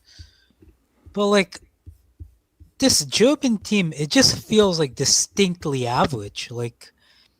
And that's where I can't blame Nagelsmann because as much as you can say, tactically this, tactically that, like this guy is more often than not having to work with players who aren't at the top of the level like Germany used to have. Like on Votemada up front, like what's the point of being tall when you don't. Bro, I saw this guy like scared of 50-50s. I saw this guy scared of aerial duels. Like, you're 6'6". Like, get your feet a little dirty, man. Come on, like do something. He's not that physical. That's the problem. He's great on the ball, but he's not physical. I've gone and researched a bit about him. He drops in, plays as a false nine. But he's not a physical. 6'6" and a false nine. Bro, like false. Yeah, man. But he's not physical. Here's the thing, man. I watched that game, and I saw this guy ain't gonna do shit in the Prem, bro. Like, if you can't use your height, like if you're a gentle 6'6" player, like wait, so you're kind of screwed. You're saying this guy's wasted like 80-90 million. Yes. Bro, imagine like Newcastle like crossing the ball to him, and he's like he wants it to feet. Like, whoa. Bro, Eddie Howe will just take a gun, bro. Yeah, in terms of Brazil, Germany, and Italy, bro, like I feel like we have to put them into different categories, right? Brazil, as much as like their decline has been grave, but like I can still look at certain Brazilians and like you're recognized in the world of football. Who? Brazil? like certain Brazilians you recognize in the world of football. Okay, certain Brazilians, because Brazil, I don't know how Brazil, but Brazilians. Italy. No, come on. AK, Italy are in they're in the debts. Italy played a 4-4-2 today. I thought they won today, man. No, they beat Estonia. Shout out to them, but Estonia. Their front two came from Al Qadisiyah in Saudi Arabia and Fiorentina. Oh my god. Wow. To be fair, Retegui just went for the check. Like, he was the best striker and second best striker in Serie like last season. Oh, he plays in Saudi. Wait, hold up. Gooey. We're repping Gooey? I mean, he was scoring goals. I mean, he's got. Oh my god. They're playing fucking Zaccagni. Like, bro, Italy, like, I feel like it's disgraceful to compare put Brazil and Italy in the same sentence. Like, Brazil, at least, like, they're somewhat recognized. Italy are like down in the dumps somewhere. No. Like they're in there. But see, the thing for Italy is whether they'll qualify for the World Cup. Brazil and Germany will qualify. Bro, Italy have not been at the World Cup since 2014. Yeah. I mean, I just think... Cesc Fabregas explained it beautifully. He was questioned that why he is bringing so much Spanish talent into his team. He said that when he scouted for Italian players, he said he couldn't find one because the academy is so dog shit everywhere. Yeah, man. The youth system, the youth system is literally, teaching the young kids about tactics and all that. You should not teach kids about tactics at that age.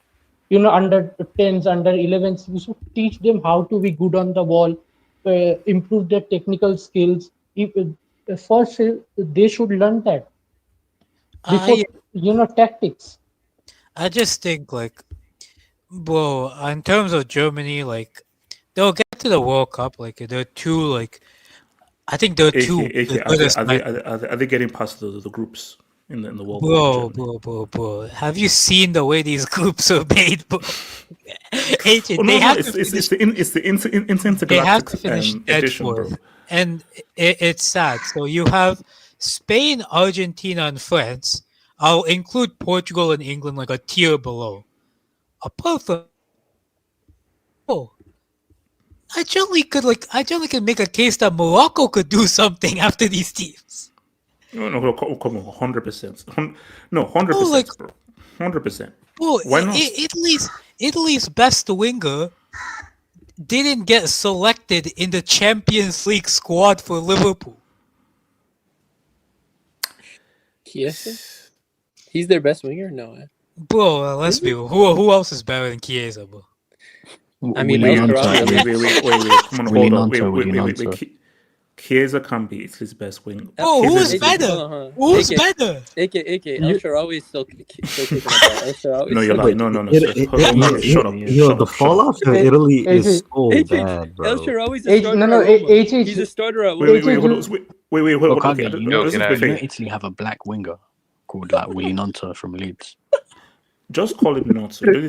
Why you back in the day, having an Italian girlfriend actually meant... Sorry, what were you saying?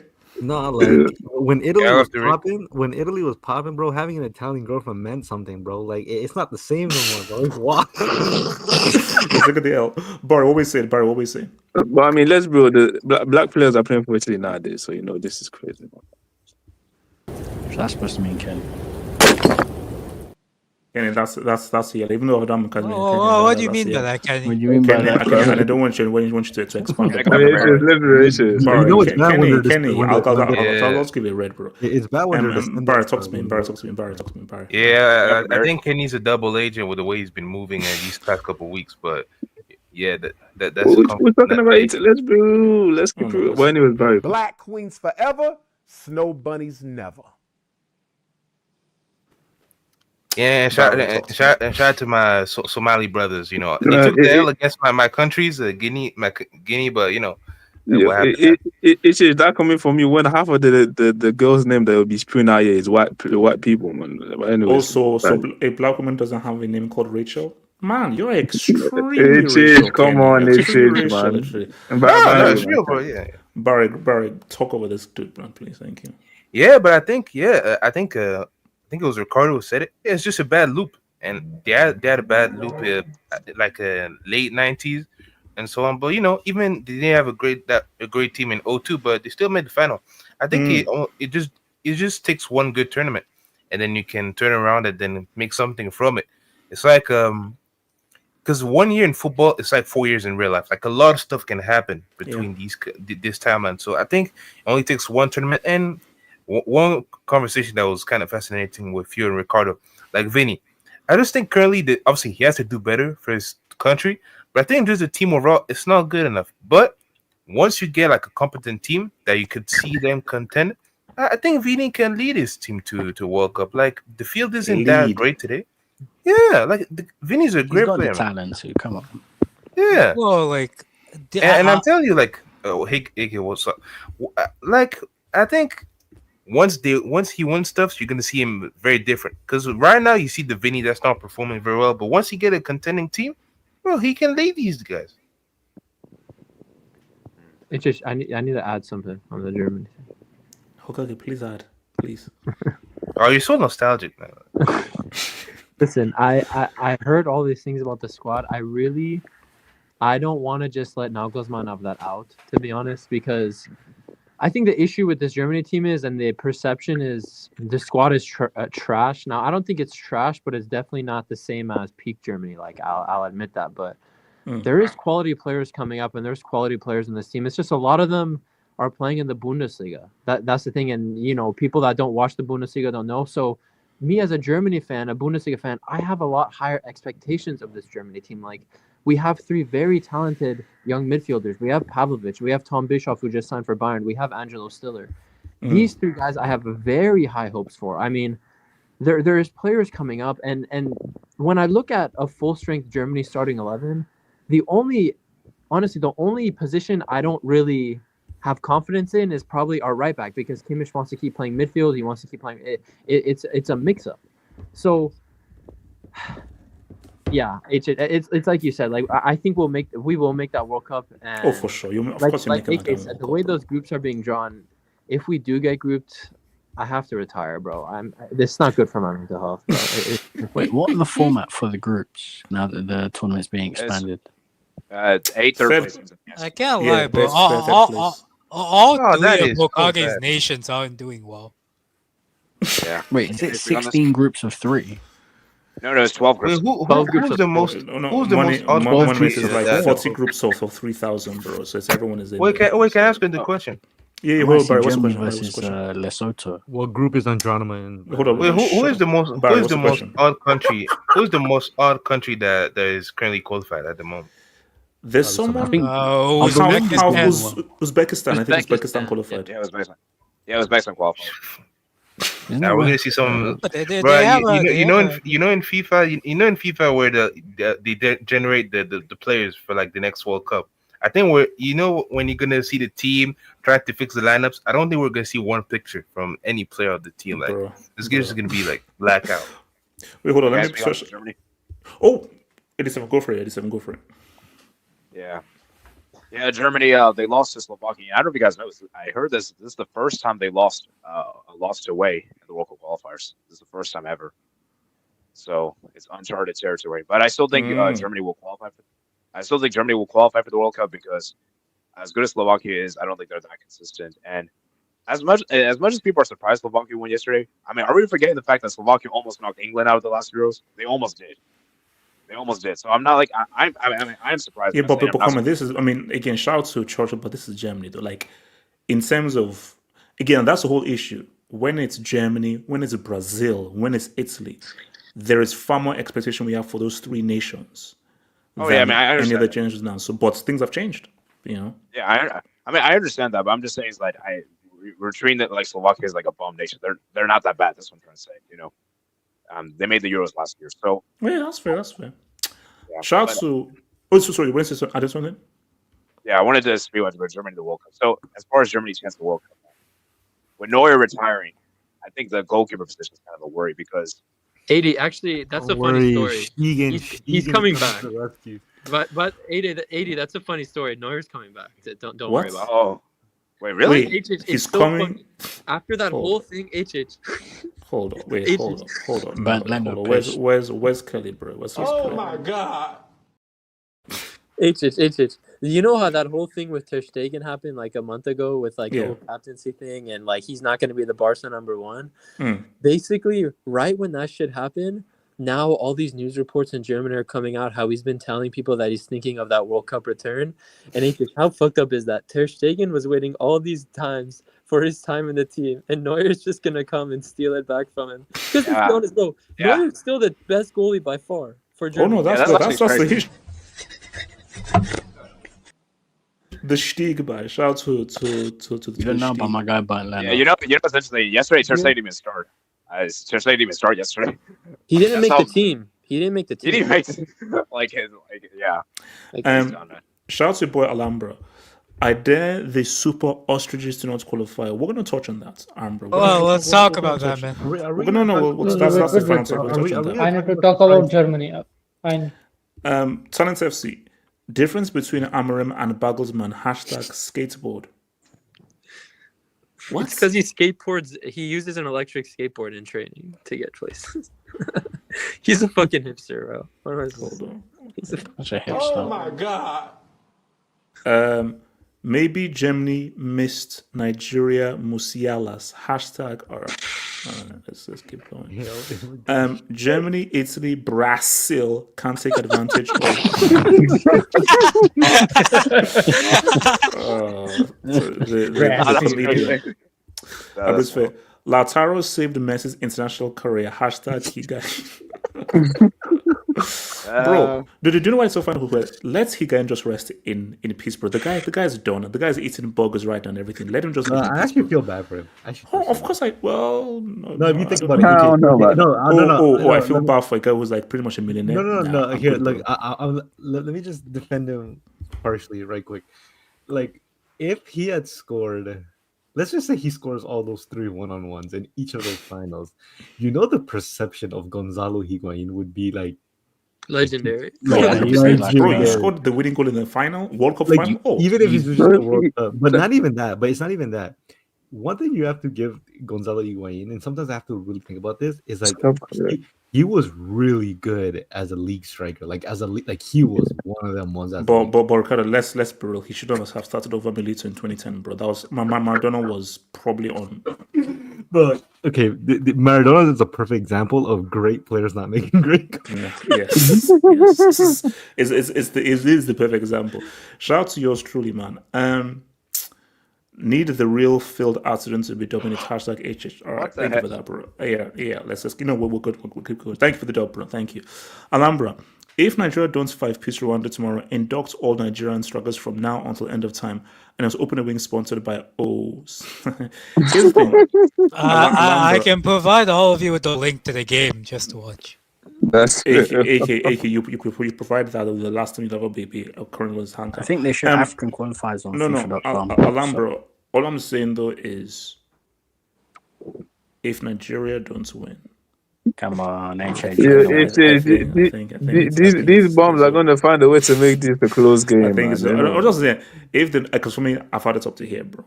I've had it up to here. So if they don't win, it's over. Rapunzel. A black girlfriend is so life-changing. Gets one. All right. This is wing, man. I know it's wing. It's wing. No, I'm always Rapunzel, wing is there. Black female who is white. This guy. Sergey. Night clubs did more damage to the Brazilians. Ooh. Hold up, Money Miss. Are you here? Yeah, I'm here. Oh yes. I think basically you missed that. Sergey called you a bum with your high quickie voice. He said that you sound like a female. So, because remember you called him a CUNT. So he said word by word, how can I be called a cunt by one with a member with the highest high pitched voice or something? Bingo. He basically called you personally. Money Mace. Personally, I wouldn't let that slide, but that's just me though. Okay, Money Mace. Okay, hold on, Money Mace. Ricardo is no Money Mace. No, I don't. No Money Mace. I said no. Ricardo is an instigator. Ignore Ricardo is an instigator. Ricardo is that demon on your shoulder who gives you bad advice. Ignore him. Money Mace, get it back in blood. Get your get back, bro. I'm on your team. We're here for peace. Get it back in blood. I just wanted to say, Sergey, listen, you can say whatever you want about me. I just don't know why you have Arteta's dick so far down your throat. So Ricardo, you know this is your fault, Ricardo. You know I blame you. No, it's not. Ricardo, I literally defended you against. No, Ricardo. This is your fault, Ricardo. So I blame you. Bad influence. Sergey, don't respond. Let's just end it there, bro. Let's have peace. Sergey, send a $5 super chat. $5. Okay. Shout out we see your games. No, come on. I respect the Brazil youngsters of 06 all liked. Okay, so here's the thing. I'm gonna say something crazy. Do we need to introduce Scontoriga and partying to get Brazil back to their best? No, we have to introduce poverty, bro. Gentrification is ruining the Brazilians. Rate the favela. Go back to mud training. Go back to training in the mud. Honestly, just make them religious. Like, all right. Shout out to Rapunzel. Why don't you cover women's football? Are you a miss? Oh, he actually spelled misogynist right. Well done. Shout out to Rapunzel, man. Thank you, man. No love for the Chelsea WSL game. Yeah. Well, we're all good. Shout out to the Chelsea chicks, man. Italy probably got their under-16s doing. Okay, can I just ask something? Is there a youth system in Italy? Does it exist? Is it like a youth system? It's made up of 27-year-olds. Yeah, you can enter at the age of 22. Because I'm saying, I don't think is there like an under 14 setup or you? I don't think it exists in Italy. Shout out to FC. You can apply for that age. Italias wasted their. All right. All right, what's it called? Monuments. That's a yellow. That's a yellow for yellow. That's a yellow. No, it's just because the last black player. So you had Balotelli, so you only get one black player per squad. I mean, they have two right now. They have Keane and Nyonto. So basically, Ricardo, this is all your fault, you prick. What I do, Sergey? I said feminine, not high pitch. #anti.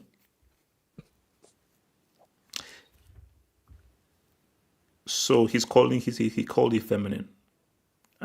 Money Mace, you don't have to respond. Arteta, so okay.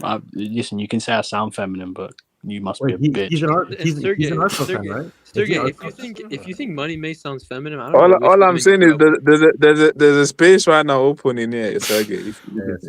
You can't speak, Kenny. Whoa, fight on the Hangout. Fight on the Hangout. Can't speak. Whoa. No, we don't want to fight. We just want a civil conversation. We just want a civil conversation. Sergey, let your nuts hang. Come on the stream, man. I'll tell his nuts in his mouth.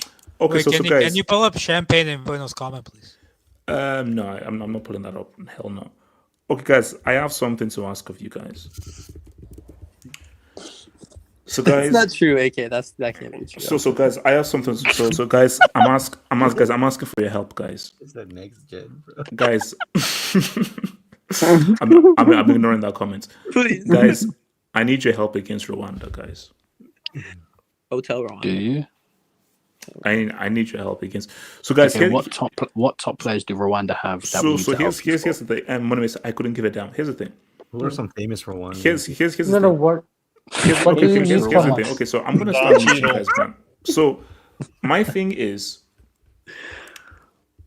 I can't not go to another World Cup. That can happen. Wait, why do you go to World Cups anyway? You're just gonna dunk for Argentina every time.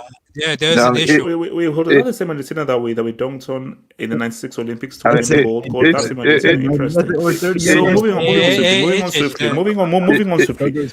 So there's an issue with that. Yeah, let's bro. If you look at that damn group, we can't finish first anymore. So at best, it's second place. No. Wait, if we finish second, we're not making it because there's 8 second-place teams ahead of Nigeria. Yeah, it's one of the top 4 second-place teams that go through. And that's what I'm saying. The only way they can do it is make it first. So Kenny, Wait, I got a question. Wait, hold on. Kenny and then to 87. Kenny, what are you saying? Let's do. South Africa just won their games, so as of now, we are not going to get deducted points. I think they filled it out in ineligible place. They get deducted 3 points and 3 goal difference. It goes to Lesotho. They do a Grimsby. Damn. When will the decision be made? I don't know. After this round of games, at least 2. Hopefully it happens because I'm seeing the points difference is looking crazy. It's just, no, so hold on. So before I go to 87, here's the thing on the 87 thing, Adash. And I'm sure Adash can even speak more on this. Do you know the amount of Nigerians that are in America?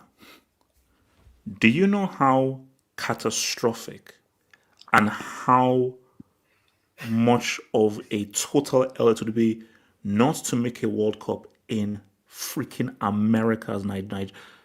Guys, if these guys don't make this World Cup, guys, I'm out. I have 3 black friends. All 3 are Nigerian, so that's just. When he gets me, I think this might be the RIP to Nigerian football. Okay, so let me consider. Can I ask you a question about Nigeria? I said 87, and I'll come to some radio afterwards. 87, talk to me. 87. Oh, I was just wondering about the. Sorry, Adash kind of already answered, but basically I was wondering what's up with South Africa, because I heard they might get the 3-point deduction. So when are we going to find out about that? 87. I don't care when we find out about it. It needs to happen because I need to be at the World Cup next summer. Doing all this for around the 16 exit. And AJ, you know the. You mean? No. Hold on. Okay, so here, no, wait, nah, no, wait, no, hold on. I want to respond to Monument. No, hold on. I want to respond to Monument. No, 87. No, I'll come to you. So, Monument, here's Monument. Here's the thing. The thing here is, this is every 4 years. Say what you want on everything. There's that 0.1%. There's always that 0.1%. There's always that 0.1%. Of course, it's unlikely. When you look at the history of guys who have won and everything, there's always You just sat here for an hour telling me Vinicius Jr. can't win a World Cup, and I'm trying to say that Chakwueze 87. Have you finished Boniface can. Have you seen Lukman in the final? 87.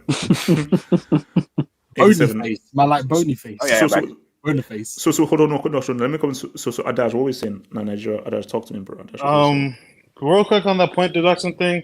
There's a precedent for it because in 2018. Nigeria fielded Shehu, who was suspended on yellow card accumulation. So they deducted us 3 points, but we still qualified because we were so far ahead. So if they deduct from Nigeria, they gotta do the same thing in South Africa, or questions got to be asked. But the reason why I was saying this could be like RIP for Nigerian football is because the league is getting worse. Like some former players went back to the league, like Adair Brown, and he was saying like facilities aren't good, the league's not progressing. You saw Club World Cup, there was no teams from Nigeria even closer. And the CAF Confederations Cup, you don't see Nigerian teams anymore after they won it in like mid-2000s. So the Chan team, the African Championships, that's like the home-based players, they got 4-piece by Sudan a couple weeks ago. So our only hope is Osimhen, Onyeka, and these. Here's the thing, Adash. Here's the thing, Adash. You could have said that we lost 4-0. You didn't have to say 4-piece. 4-piece by Sudan, who's a war. None of mine. Aren't they in the middle of a war right now? Yeah, so for this game, Ricardo. So Nigeria play Rwanda tomorrow, and then they play in South Africa on Tuesday. So they have to focus on just getting 3 points tomorrow. So that'll tell me a lot if they're gonna have a chance or not. Wait, because yeah. I don't know the specifics of the group. Our audience is the group itself so we can see. Can you repeat that? Someone was talking over you. No, can we see the group itself? Yeah, I have the group right here. Please don't show that. You should pull up all the African groups, like not just us, because there's some interesting stories there. But it's not looking good. But I can see how it would flip. Don't show that damn group, man. Don't show that down. So basically, Nigeria won their 2 games against Rwanda and South Africa. It'll be down by 3 points, and then if South Africa get deducted. No. Adaj, this is what I want to know. Adaj. Yeah. As a percentage, what is the likelihood that we miss out on the World Cup? As a percentage, miss or make? Miss. Okay, miss. I say there's a 90% chance. To be honest, that we're not there. I'm sorry. Look. They played 6 games, right? And we've won 1. 4 draws and 1 loss. So we lost to Benin and Ivory Coast on neutral ground. Adaj. Yeah. I wasn't keeping up with the actual qualifying process for like Nigeria. This is the easiest one, like ever since it started, and it's the worst. No. But what I'm asking is like, what needs to happen just to scrape? Yeah, like this whole football. Basically, stuff, the top 4 second place teams can go to a playoff and then represent Africa against like South America or someone else in a playoff, like Venezuela or whatever. But like Nigeria and this group are so far behind the second place teams, they have to finish in first. So. And Osimhen missed the first 4 games. Yeah. But isn't that the first place or bust? Like, isn't the point difference between where Nigeria and first place like beyond reach? No, it's not beyond reach because South Africa are getting deducted 3 points, and Nigeria plays South Africa on Tuesday, so it's like a 6-pointer. Where are they playing? Where are they playing? In Bloemfontein in South Africa. Hey, we're cooked. How do you have Lookman, Bonerface, and Osimhen and score 7 goals in 6 games? Have you seen the midfield? Have you seen the midfield? Boniface has never scored for Nigeria, and Osimhen missed the first 4 games. This is really he was injured in both windows, so that made a big difference. When he came back, they beat Rwanda in Rwanda, and then Zimbabwe scored a last-minute goal in Nigeria to make it 1-1 the last game. Hey, stop laughing. But in all honesty, Nigeria's the last time Nigeria won a home World Cup qualifier was September 2021. For some reason, we're cursed at home. Like, there's a hex or something. Like they can't play in the capital Abuja right now because the stadium's kind of fucked. So they play in Uyo, and I don't know. They don't maintain the stadium that well. As a fellow African, pray for us. Congrats to Morocco, by the way, because Morocco first African nation to qualify. Congratulations, AK. Serious business. AK, I don't want to hear from you, bro. Yes. AK, I said I don't want to hear from you, bro. Nah, I don't care. Drink some Jack, HH. Drink some Jack. HH. I don't know what to say, bro. Like, hey, bro, this is the great Nigeria we're talking about. Like, the country of Mikel, the country of, Celestine Babayaro, Amokachi. Baba who? Ricardo,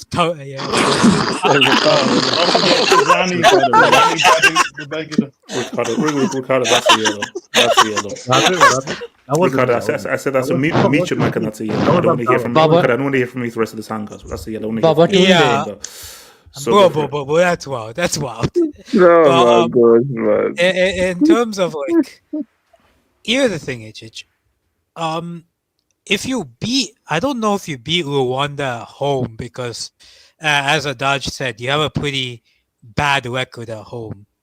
But if you beat South Africa, and South Africa get deducted 3 points, like there's a chance. There's a possibility. And here's the thing, HH.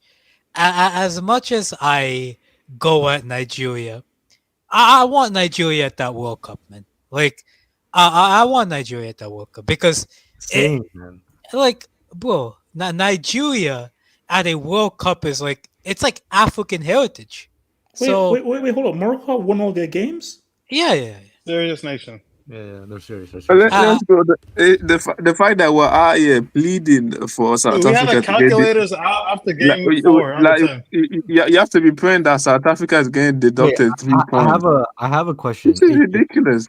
Look at the teams look at the team in that group: Rwanda, Lesotho. We couldn't bribe Olise and to play for is Lesotho the landlocked merchants? Yeah, enclave. Nah, HH. One thing that might go in your favor, though, HH, is even if Nigeria don't make it, bro, Cape Verde are first place, so you can, meet some of those girls in America. You know what I mean? Yeah, you got a big boy. So you're saying Messi's not gonna have one last dance with Nigeria? Yeah. Gabon going to the World Cup if they beat Ivory Coast. No, Enyema checking the pulse. Nah, but bro, this is bad, man. There's like hundreds of thousands of Nigerians, like New York, Texas. No. For me, that's why I said damn. No, sorry. Now, if Nigeria, I'm done. Wait, also we're forgetting Nigeria's the most populous country in Africa. No. Forget that. Do you know the amount of Nigerians that are in America? The amount. Yeah. And the last time it was in America was in 1994, and the fact that you're not. Bro, they're giving India a run for their money. But no, look at the teams in that. Honestly, even the qualifying group. If you look at most other, they have tougher groups. This is one of the easiest ones. They gave us a layup, man. They gave us a layup. I'm done. Look at I'm done. I'm done with these guys, bro. I'm done. Nah, it's not even that, bro. Like, I'm seeing teams like Congo, like Sudan. Like Congo might make it to a World Cup. Sudan, like they're giving a fight in probably the toughest group of the whole tournament. Madagascar are giving Ghana a run for their money. Madagascar and Mali might catch up to Ghana. How are these teams Madagascar? What? Yeah, bro. Like Madagascar is second place, bro. Like Ghana couldn't beat Chad. Ghana couldn't beat Chad, so Madagascar. Check the World Cup qualifiers. Look at the teams that are actually. A cartoon is going to go to the World Cup before Nigeria. No, they're second. They're second. So we don't know yet. But the Penguins are going to make it before they got more points. Look at the teams that are like going to it, at least giving a fight to go to. Like, shout out to DR Congo. It's a genuine disgrace, bro. Like it's a genuine disgrace. Yeah, the disgrace, man. Is. But in the past when Nigeria missed out, it's been narrow. The Zebra, Alex, Gloria. Usually it's like on the last day. Like how we lost on the last day, or it's like goal difference or away goals or something stupid. No, but the thing is, this is the worst campaign ever. It is go and check the groups for the African World Cup and look at all the teams and look at the points. Look at every group and look at Nigeria's point. Nigeria, I swear, they have the worst group of all these teams, and they still manage to. They're not even. This is the fourth. The problem is they play up or down to the competition. So 2018, they had Algeria and Cameroon, and they actually made it out. But now they have these so-called minnows. And look, man, it is what it is. How come you have 6 games played in a group with Benin, South Africa, Lesotho, and Zimbabwe, and you have 4 draws? Yeah, that's embarrassing. I don't know. As I said again, like, what can I say? Yeah, I'm sorry. After all that crap, we still just got to win those 4. Anything honestly, they don't even deserve to have that. No, they're gonna get flogged. They're gonna get flogged in Lagos, and I'm gonna be there flogging them too. To not have your country at a World Cup, especially an intergalactic World Cup, bro. Yeah, 48 teams. That's bad. I mean, you know what? Are Cameroon making this World Cup? They could. Some radio. We're talking about Super Eagles. Where the flying F does Cameroon come into this freaking conversation? Bring up all the groups. Bring up all the groups just for everybody to see. Yeah, let's look at the groups. Start with A. And come on, AJ. Bring it up. Yeah, let's look at it. Now, 3 of the North African teams are pretty much home and dry. Egypt, Morocco. Wait, the real question is HH. Are you gonna consider the North African teams as real Africans in this cup? I'm gonna give you a 5 Hangout. They're only African until the real African teams get knocked out. So Group A got Egypt not in point. Burkina Faso. You shout to Djibouti, man. That's my favorite country name, man. Look at Seychelles when we get there. Like, shout out to DR Congo. Garbage team. Senegal doing well. No, Senegal play DR Congo next week.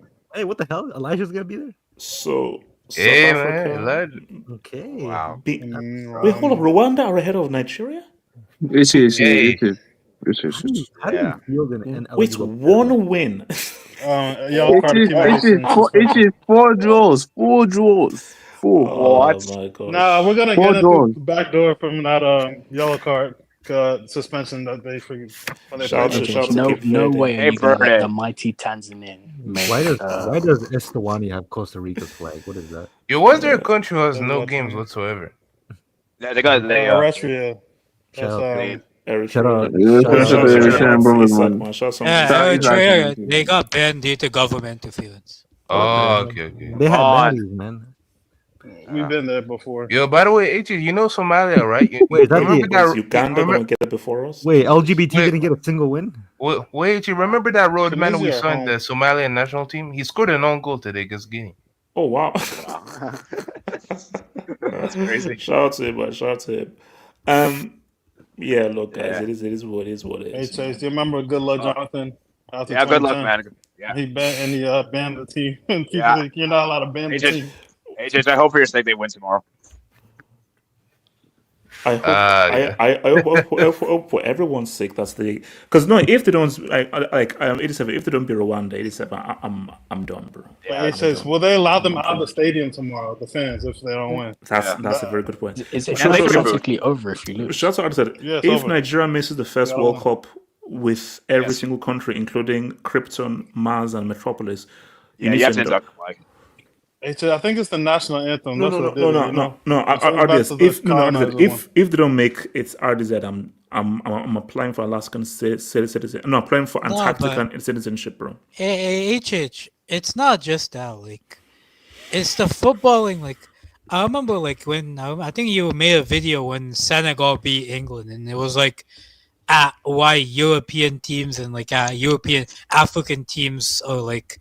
The best talent is going to Europe and stuff like that. But like, I look at like Nigeria just as a footballing federation, and like, let alone North Africa, West Africa, other West African teams are doing better than you. Like they're doing things better than Nigeria and Ivory Coast. Like it's Ivory Coast, Senegal. You know. Wait, I think Senegal, Morocco, the most serious. Can I ask you a question? So, somebody, what's your question? As a Nigerian, what do you feel that the Nigerian FA is doing wrong? That the Nigerian football team has so far apart in this race. There is no investment in coaching. There's no investment in coaching. There's no investment in just pretty much the developing players. They don't do a good job at keeping talent. Because Nigeria have talent. Because you can see Nigeria have talented players, good players here and there. I think they need to improve their coaching. No. Wait, hold up. You have to understand. International football forgets coaching. It's not about coaching. International football, it's about development of talent. Coaching is club football. International football is blueprints, a good thing, but it's about development of talent and creating an idea. I genuinely believe Nigeria should have done a better job at acquiring talent for their national team. Because, like, for example, look at Eze. Eze's 27 and he's only getting into the England team now. No, Eze used to train with the Super Eagles when he's 22, 23. They never called him up. He used to train with the but again, that's the whole point. When you look at Alaba, who played for Nigeria, they told Alaba he was too small. So my thing is that you're playing such a catch-up thing because there are so many Nigerians who you could potentially have, but these guys are now going to either in England, they're going to Spain, they're going to Italy and so forth. So I'm like, as I said again, I'm tired. What do you want me to say? What do you want to say? I can agree to that to a larger scale, but I don't care. But even with the team you have right now, there's no goddamn excuse to be in this position. I'm sorry, as bad as yes, it's true. Like that team out there should not have only one win. Yeah, one win in 60. Yeah, relying on dual nationals isn't sustainable either. Yeah, unless you better federation. Guys, look, man, I'll see you guys tomorrow, man. And if we lose, you won't see me tomorrow, man. All right.